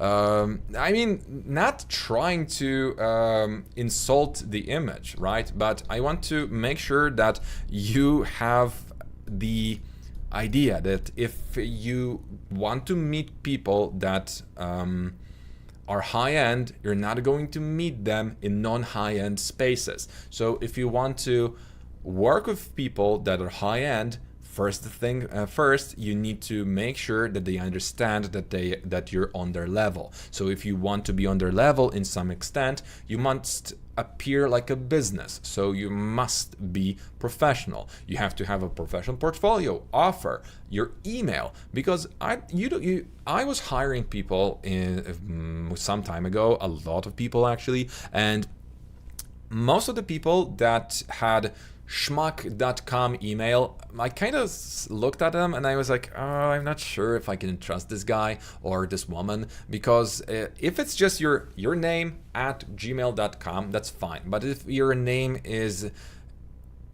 let's say, Naruto Sasuke XX15, well, yeah, it's not like anime isn't cool and all, but I know who I'm talking to, right? Somebody who's just not going to be reliable. So show yourself as a reliable person. Fiverr, right? So if you're offering this at a mid-range price, that's perfect. So there's no question that you know your way around. There was no question from Mr. Anna. So I'm just going to say, good work. As for the details, you just need to work on the reflections, because those look good here, but then we kind of fall in this area. So that's a very neat shot. Again, the void is showing, but the quality of the image is too low to really point that out. So yes, good work, but the color scheme is too random. It looks like something you would see on a Lego commercial, where this is not a composed image, it's just assets that were put together, not necessarily edited, and no color matches another. This asset doesn't matches this tree, but not that tree. This asset matches this element, but not that. So this is just too broad of a spectrum color-wise, and those colors are all oversaturated, and they're just not necessarily working on your behalf. So definitely, Aaron, if you want a little bit more advice, I would try to work on this asset and not oversaturate the elements, because you're doing fine. It's just that you kind of need to do more to land clients. And at this point, if you have any questions, you can post on our members channel, and I'm going to try to give you some additional feedback. But then again, you can just email me and I'm going to help you out a little bit with some of review. Maybe we're going to do a portfolio review for some of our viewers. So this is something that I intentionally put together next to one another, because Aaron is doing great. Here we've got a high quality, but then we've got Vitali, and Vitali is on another level. He actually has everything in the shot that's telling us that this is a professional work. Very sharp textures, very nice contrast. Nothing is based on the saturation, it's a contrast thing, right? So we're not showing a very strong color, we're showing the differences between color and its field. You can see here that all of those elements are just very green, that's it. Here we've got green, but with so many shades just from the environment, and that's really cool. Road quality just shows immediately. So Let's read what Vitaly said. What can you recommend to improve the quality of my work? I feel that I don't have enough creativity. I want my images to have a beautiful, lively story. Many thanks. So, what would you call lively story? Because first of all, you cannot put lively story in an image that doesn't have anything to offer. So first of all, if our subject is going to be a house, then to tell a story of a house, you would have to go through a period of 50 years around it. So it's impossible. So instead of telling a story of a house, tell a story of a person, or smaller item, or a pet. Just give us an idea that something happened here, or some people are doing something. Maybe they're on a balcony and talking to one another. But just walking is just walking. Okay, so this is not a story. People are walking. Okay, cool. So the lively story is going to be related to people slamming doors, opening, or maybe there could be a person just here. Let's say it's going to be a guy that waves to a person that's, let's say, going to be somewhere around here. So you're going to notice that they actually have some communication. Make sure that the composition is going to make sense and it's going to be a nice, easy to understand situation. Add something like a ball on this area, and add a couple of kids that trying to get this ball down. They're trying to crawl here. It's going to be somewhere in the background, but it tells a story. This is a lively neighborhood. The kids are having fun. The ball is stuck and they're trying to get it out. Or maybe another kid is asking for some help and pointing towards something. What is it pointing towards? These kids, because they're doing something. This guy is very upset because his child is there. So tell a story if you want to tell a story. If you want life in your shot, show us the life. But a building alone is not life. I mean, it is, but you get the point. It's just that it's not enough for us to say that it's a lively story. So comparing the three images, what the strongest fit here is the quality and the control of lighting. See, even a boring brick like that has a gradient and it suddenly is aesthetic. So that's perfect. Now, what I think you should focus on is adding higher quality displacement, because that turns out to be your, let's say, weakness, and you definitely want to work on that. Assets are fine, but the displacement is low quality. There's a little bit of grass poking through, or those are just the bushes. On one hand, it's not a problem, but then why are the bricks melting or let's say submerged into the concrete?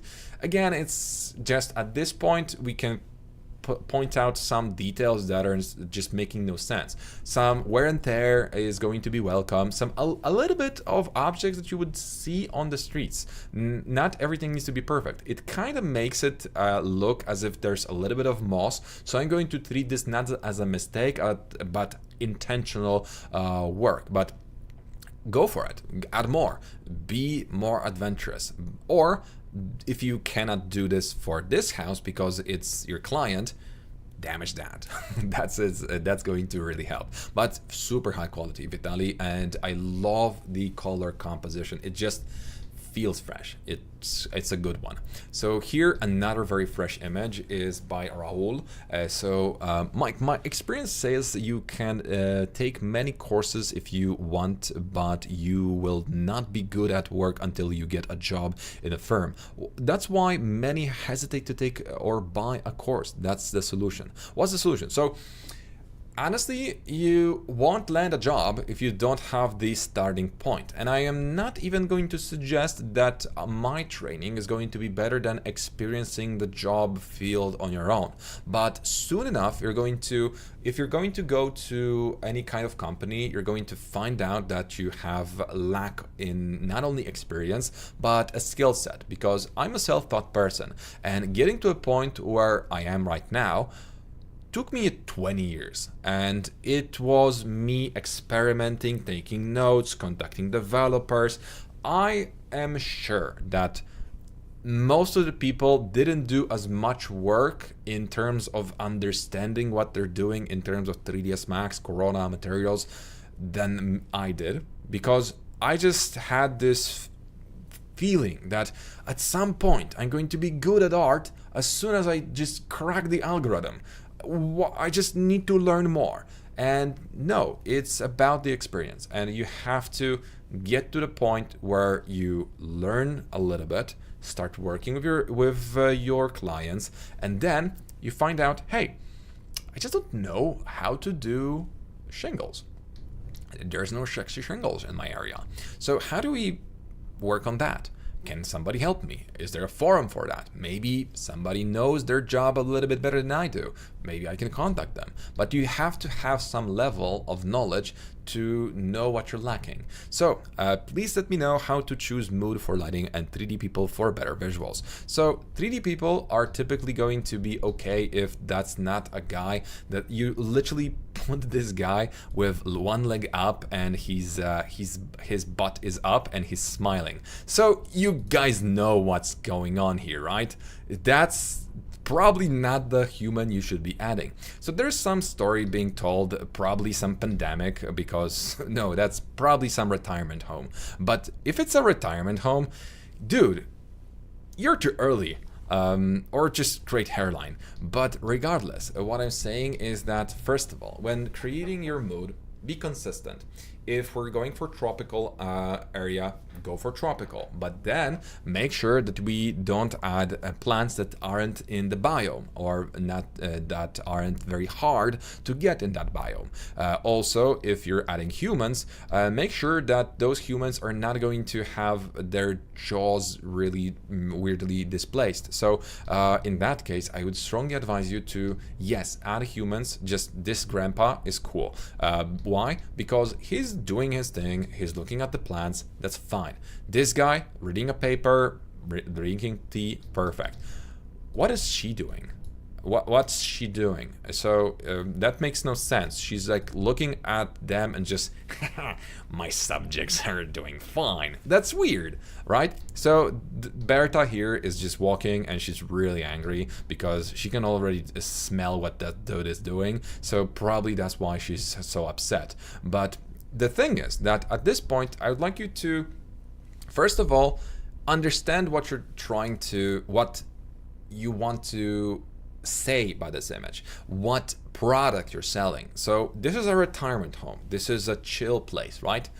I don't imagine that having 5 nurses next to me is a chill position, since the gardening is on the first thing I see, so I wouldn't be expecting the medical assistants out there, at least not the way. When we replace sky, there is a white fringe left in Photoshop. How do we remove that? The fringe doesn't work all the time. So I don't replace the sky at all. I just shown you the replacement in Photoshop to give you the idea that there is a better way of doing it. But in reality, what I would like you to do is create a mask that's going to allow you to create a perfect substitute for your sky. Don't ever use Photoshop sky replacement unless you're prototyping your image. So now, what is the subject here? The tree? Okay, maybe we're looking at it. Maybe the guy? Okay, but I don't see the subject. My eyes are being led to this area, but there's nothing in here. So the point is that mood-wise, it has something, but because it only has the mood and doesn't show any items, objects, stories, nothing is happening here. It's just blunt. It's very good level of blunt, but then again, all I can do is just look at the details and I can point out that this is low quality, and that's again a low quality asset, low quality mesh. So this is something that kind of doesn't stick, because at this point I don't have anything interesting going on in the image itself. Then next thing is the lighting. So if we want to set our lighting and we want to decide what we want to create, again, is what do we want to tell to our viewer, what we want to sell. So if I want to sell a nice mood and whatnot, I'm going to be looking at 5,000 images on websites like ArcDaily or similar, and is this the mood I'm trying to sell? Oh, by the way, about Lively. this is lively. The kids playing around. This is lively. Because the building tells its story. It's just a building. But here, okay, people are alive. People are doing something. They kind of make sense.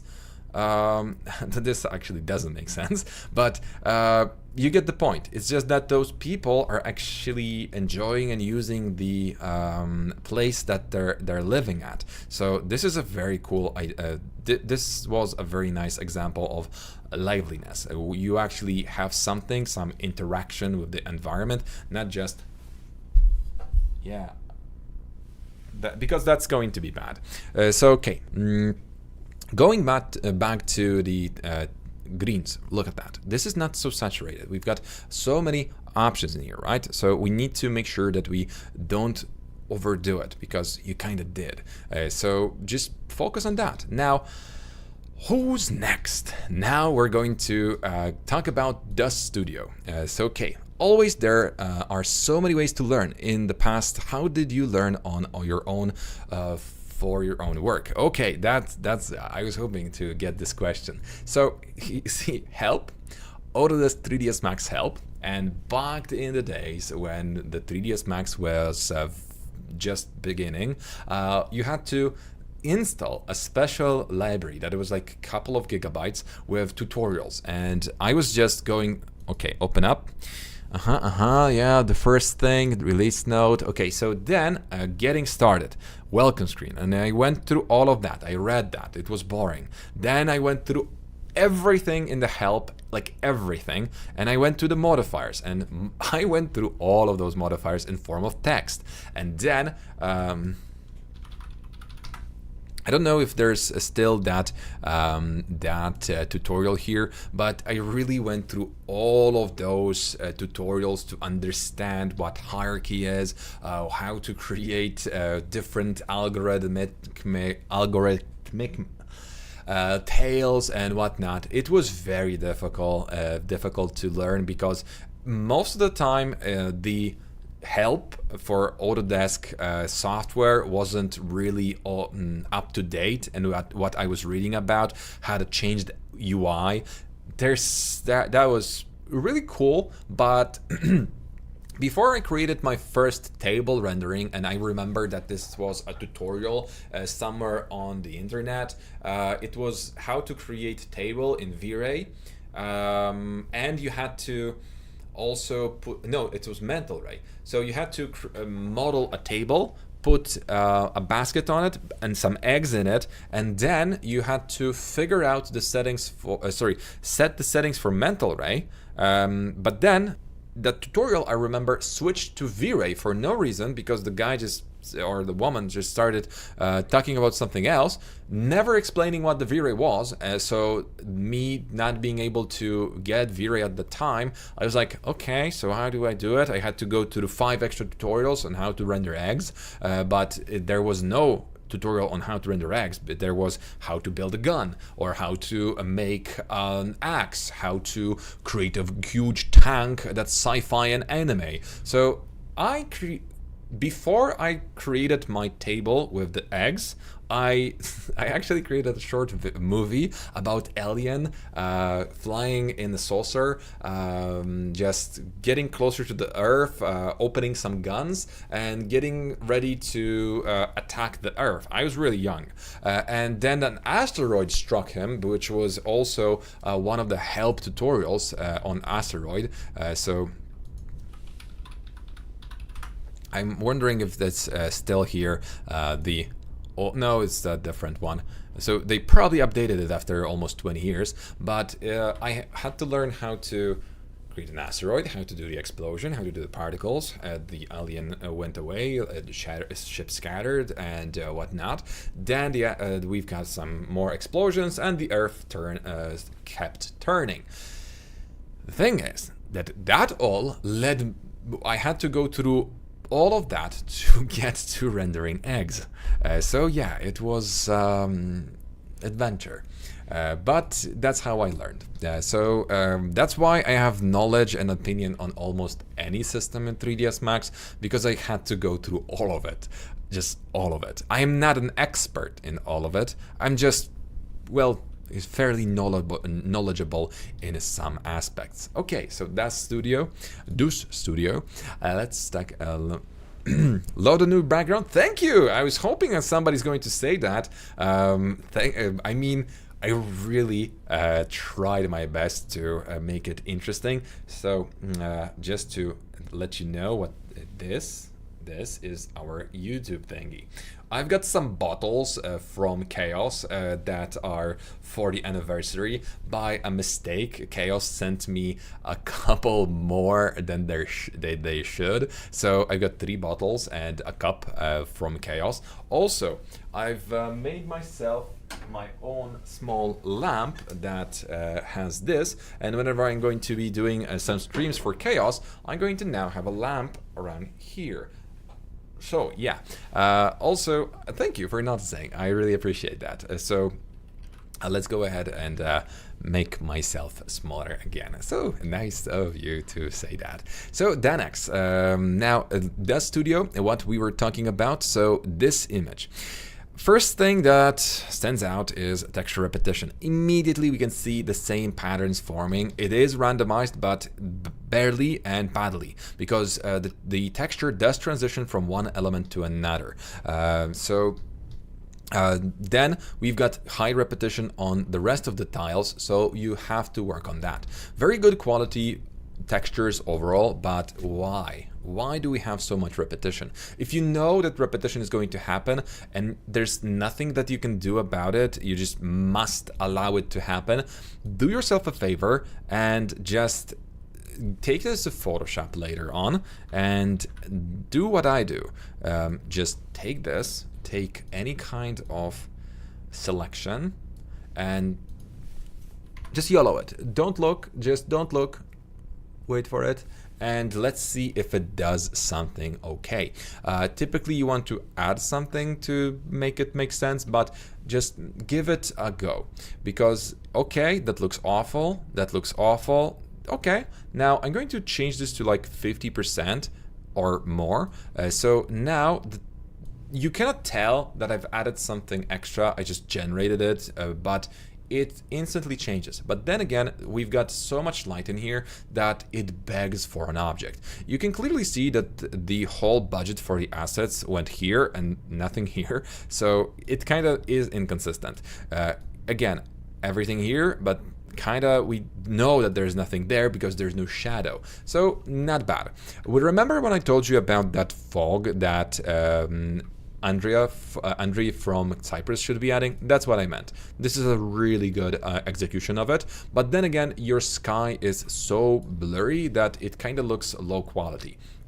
Again, it's the white balance that is going to be your downfall. You need to balance this out and look at some more references. Overall, it's a good image, but it's very stiff, consistent with quality in some places, but then it falls flat on those surfaces that can be more randomized. And just go ahead and add some scratches, something that's going to suggest that it's, oh my god, I just noticed this. Okay, so you know what?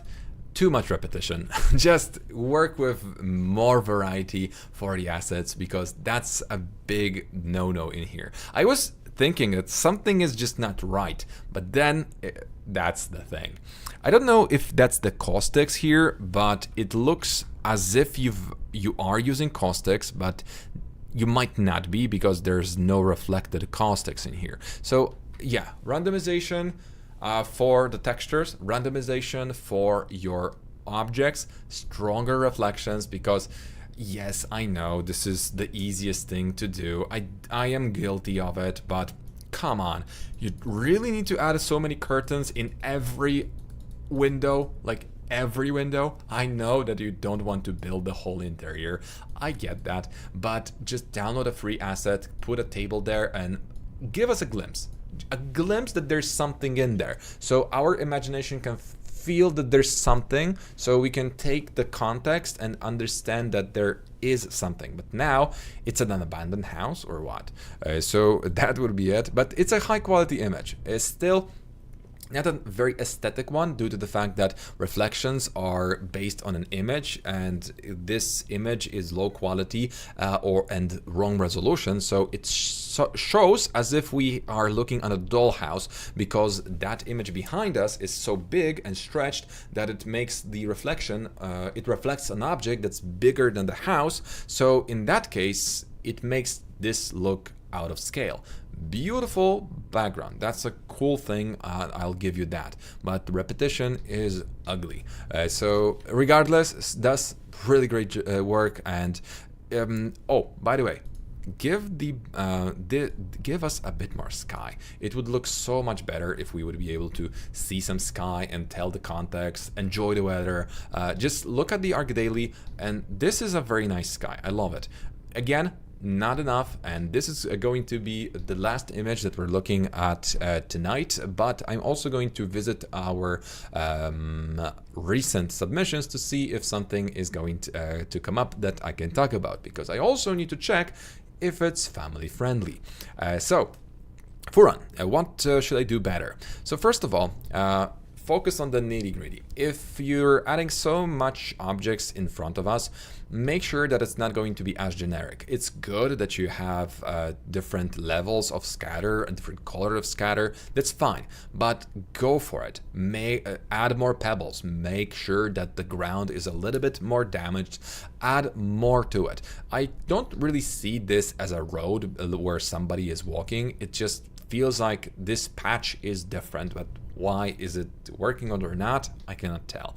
The grass is fine, but you've got not enough variety. So I would definitely go for more of this, but on lower scale. And here again, we are getting into the to the woods, and typically we would see totally different biome here, a couple of bushes, something extra, right? So you should work more with the ground. Look at the pictures of any kind of natural habitats, and that's going to tell you what you're doing wrong. I love the fact that you've added a little bit of slope that hides our horizon. That's fine, but then we can actually look at the building. Building hasn't got an inch of mapping. I mean, it has, but it just looks as if you created one color and you almost added something into it. So looking at the shot, look what I'm now doing. I have this nice composition of the shot and I like it. This is how I would like my viewer to look at it. Then I'm going to zoom out, and zoom out. So I would like to see more of this, and even that, to be able to have this full experience. So at the moment we need more in this area because the building is showing us a really nice composition, but we don't allow it to be nice and dynamic. So I want that dynamism in this shot, and us showing as much at the bottom is not giving this vibe, because this is guiding us. Because this line is totally flat, it just doesn't suggest any kind of dynamism that way. Does working on a solid plate drive speed up rendering at all, loading materials, etc.? So yes and no, because I will give you a good example. Now you can see that I've got this Seagate expansion drive, right? That's a normal plated drive that I use as my backup. Fortunately and unfortunately, because I'm moving to a new computer, I've moved most of the assets there, and I switched the letter on it to work. Now look at this. Before I get to this drive, it needs to wake up. It takes a couple of seconds. Does it work well? Yes. Does it store the data? Yes. Did I just have to wait 15 seconds to load a folder? Yes. And when I was loading my HDRI, because I'm lazy and I haven't yet moved it, this HDRI is also on that drive. So it was already loaded, but let's see the second one. Okay, it's actually not there. So let's go for no such file. Okay, so network render, 1 second. Look how long it takes. Yeah, does it speed up to work on the solid state drive? Yes, it's going to cut those extra half seconds, 2 seconds. Also, keep in mind that this drive was already woken up because I just told them, hey, start spinning, man. So that's why it's kind of getting faster. But normally I would have to wait like 15 seconds to get there. So yes, definitely. And move your assets. Do not use assets on a very slow drive. And if you're going to have a network drive, make sure that it has good cooling, and it's going to be able to go through both good speeds on its own and through the network. So that'll be my suggestion for you. So the image is good, but the composition, I would definitely go for higher composition because we need more sky. I'm not going to be mentioning that this is burned out because you can clearly see that. And if you really need to burn it out, just make sure that there's going to be enough glare to justify it, because we're just getting bombarded with lighting. Now, because of the horizon now reflecting whatever is here, we kind of see that you have this cutout, so we need to build more around it. Hey Asha, hello, how are you? Nice to see you. What have you been up to recently? So now the reflection needs that extra wobble, because at the moment it's just this needs to have more of that, but like, you know, like 5% of what we've seen in Aaron's folder. Okay, so the props are fine, everything is fine. It's just that for me, the image is not yet done. It's not finished. We definitely could work a little bit more on the contrast. It's good. It's definitely a beautiful starting point, but you kind of need to also take into consideration that different composition is going to give us a better feeling. But if you want to keep this composition, make this area more interesting and give this space more textures, make sure that we can understand what's going on in this area. Good, been working too much. So tell us more. Okay, let's see. Now we're going to just go for some different composition now, just because I'm this kind of person that's going to be showing you what they think. So here we go. We've got still the same image. Okay, maybe I overdid it, but now by showing us a bit of the sky in this shot, again, I overdid it. I understand that. I actually overdid it. So I'm all cool. Hey Mike, nice to see you again. Thank you so much for joining. Let's see what we've got in here. So because the shot, okay, I didn't do the right thing. We just, oh my god, delete cropped. Oh my god. So I basically need to move this a little bit to the a little bit lower. So control. Yeah, we just need to change the composition a little bit, just a little bit, not as much. So we're going to have three very visible quarters. So three quarters. We're going to have three parts where we're going to have the sky part that's easy to understand, the building part that's going to be the main focus of our shot, and some grass. The grass can go higher if you want to, because the trick is that I like this trick because I just came up with it. No, I just use it from time to time.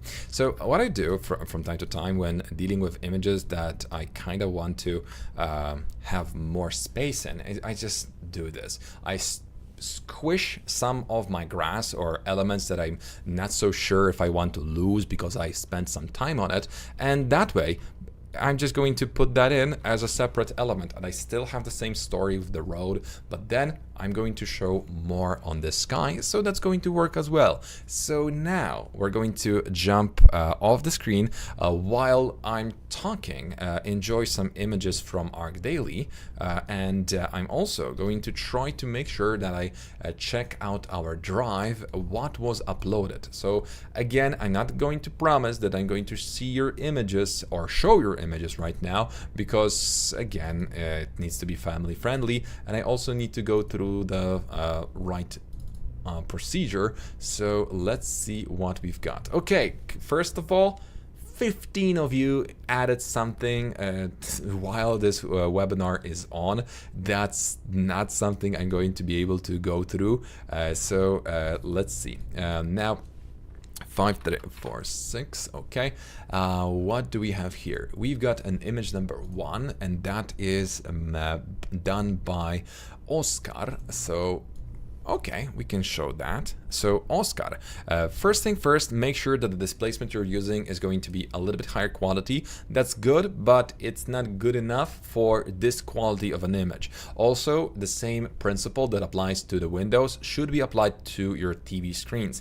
Also, surface like this, there's just no way you're going to have as flat reflection as that. This almost burns out, but it's not on a burnout state, so I'm going to say it's looking really good. It's a typical flat in today's day and age. It's a really normal thing to have such a crowded area. Go easier on lighting, especially in here, because for the composition's sake, I would add more shadow in this area, as you did in this in here, because that would make the shot a little bit easier to read, as we've got lighting and we've got a nice transition of color, so that will be just a little bit easier to understand the whole shot, and that this is a sofa, not some kind of weird box. How do I find a developer who I could make renders for, and is the render good enough? The render is good enough, and to find a developer, you have to understand what the developer wants. So a developer has a building, right? So they're going to go to some company and they're going to get the plans for the building. So the building is going to be their point A. They need to invest a lot of money, and typically before they even have the building and the area, they will only have the ground to build that building on. So at this point, they need to go to the investors to get the money. So that's going to also require you to be aware that you have to be prepared to create something that's going to attract investors. So that's a very important thing, because before we build something, building or advertising something to the end client is, let's say, the third element of the whole puzzle. Now, here we need to make sure that they want to see this as an opportunity. So you want to show this in a luxurious way, and you want to make sure that they will be happy about it. But then, okay, this is just one service. You're creating something for, let's say, that presentation. You still need to handle all of the leaflets, all of the, how's it called? Developer cards, karty deweloperskie. You're going to need to have multiple services, because now, even if they have money, even if they have building, they still have a problem. They need to do the marketing, they need to do the logo, they need to do this, they need to do that. Renders alone, this is just one problem solved before they get to the whole marketing picture. So you must be able to pluck as many of those problems of the developer, so they're going to be as happy as you are with their money. So that's the whole shtick. Make sure to look what bigger companies than yours are doing to attract this kind of clientele, and try to actually form a team to service such people or such clients, because it's almost impossible to land a very luxurious project being a one-man army. It happens, I do it, but it's better to have a team to make a broader scope of your project, and then be happy about the bigger project. So now let's see what we've got in this case. That's a picture by Junior Pasquini from Brazil, and the question is: hi, I challenged myself to model and render the holiday house project by Playa Architects, aiming to preserve its essence and the atmosphere of its surroundings while staying as true to it as possible, to the materials and architecture. So overall, it's good, but it looks like a bit cartoony. You can see that the depth of field makes no sense, so either that's just some sort of z-depth trickery, or you were just blocking the the depth of field without really understanding how it's made. If that's some sort of denoising, you need to render this for a little bit longer. Again, we're showing everything and nothing because there's no clear subject. We're not looking at something that would be exactly important for us. So let's see if we can find that building. So I would say that this is going to be it. So the image of the Finnish Lakeshouse Retreat by Playa Architects, I would say that in here you kind of did a really good job, but the idea here is calm and very nature-like. So in your case, we're too cartoony. Everything is happening. There's leaves on the ground, but then it's full spring. At the same time, everything is blooming, but we do have some objects already dying because they're yellow. So this is inconsistent. Then there's so much light coming from the right. There's reflection. This doesn't look like shadow, it looks like a reflection. So there's too much everything at the same time to call it aesthetic. And you're, again, not showing us the building, allowing us to enjoy the architecture. You're showing us this plant and everything around it. You're not focusing on the building at all. Everything is oversaturated, too strong, and overwhelming compared to the building. The building is not well exposed in this shot. So I hope that I'm not being too harsh, and let's move on to the next shot. This is going to be Anjo Joseph. So let's see what we've got in here. Okay. This is a little bit different scenario where we can actually focus on the architecture. We're seeing the mood, we're understanding the purpose, who's going to come here to, yeah, that's a very clear message. That's a very nice image. A bit overburned, that's a huge problem, and you should avoid it at all costs because it doesn't only it not only destroys the detail in the shot, it also creates this very bad looking gradient. I mean, it's not bad, but you can see a clear cutout where the nuclear explosion is happening. We don't want that. It's good here, but kind of overdid it. Plus, continue with the gradient. It should be stronger. It should go further. Very good mood. Nice reflections. Very rich environment. So much variety. Perfect. That's a very good shot. Only the lighting is behind. So what do I improve? So considering that this is from AutoCAD and 3ds Max, I would say nothing. Just make sure that you don't overburn your images. Good job. So now let's go to the next shot, and that is going to be the last shot for tonight because I think we're already over our time budget. So let's see this image created by Darius, and he's from Romania. So I'm an architecture student in my final years, and I'm doing my mainly 3D rendering on this site. On the side, I am the near future. In the near future, I want to start making interior designs projects with implementation. But for now, I want to perfect my rendering so I can focus on the other side of the business later. What would you say is the weak point when it comes to my render? Background. It immediately stands out. Immediately.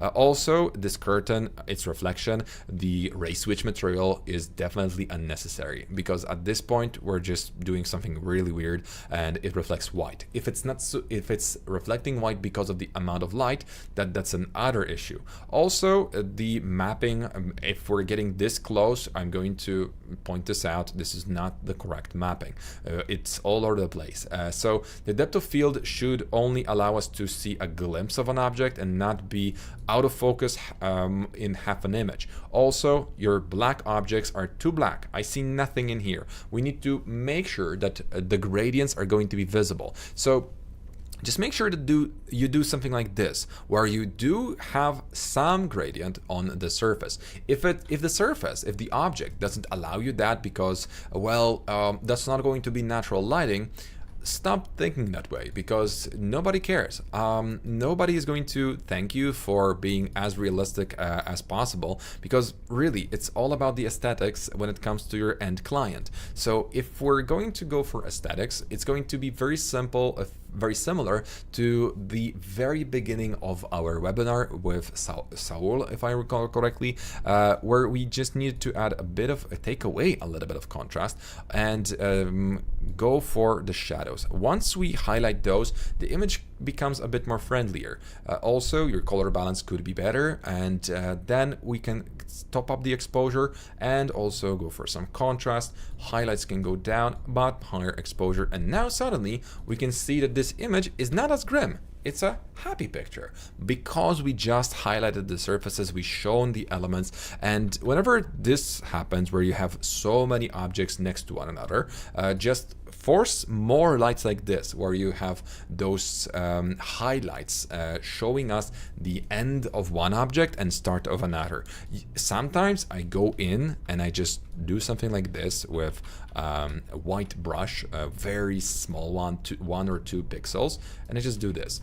Then I use an eraser and just try to pretend that it was always there, and I'm just going to now go for some smaller value, and I'm just going to leave it there, because this adds that sheen that clearly highlights where one object cuts from another. And this is such a small detail, right? But looking at it, I can clearly see where the chair is and where the armrest is. It's all about adding those small details to show us the objects we're working with. Same goes for all the surfaces here. Just go for something like burn tool, and now we can burn this area a little bit to give this a bit more of that gradient that I was talking about. Okay, and now I should be not adding this to the wood, but you get the point.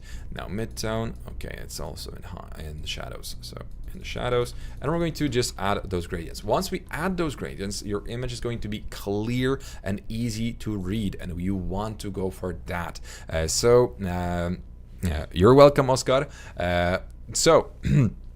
And at this point, we're going to end up here, end our webinar tonight, because we just went through so many images. Guys, thank you so much for joining my webinar, and I hope that my feedback was somewhat helpful to you. I would like to encourage you to consider joining our members, so you can get more exclusive videos available only for members, with some additional perks such as 3D models, and soon we're going to be also adding materials and setups for scenes, more to come later.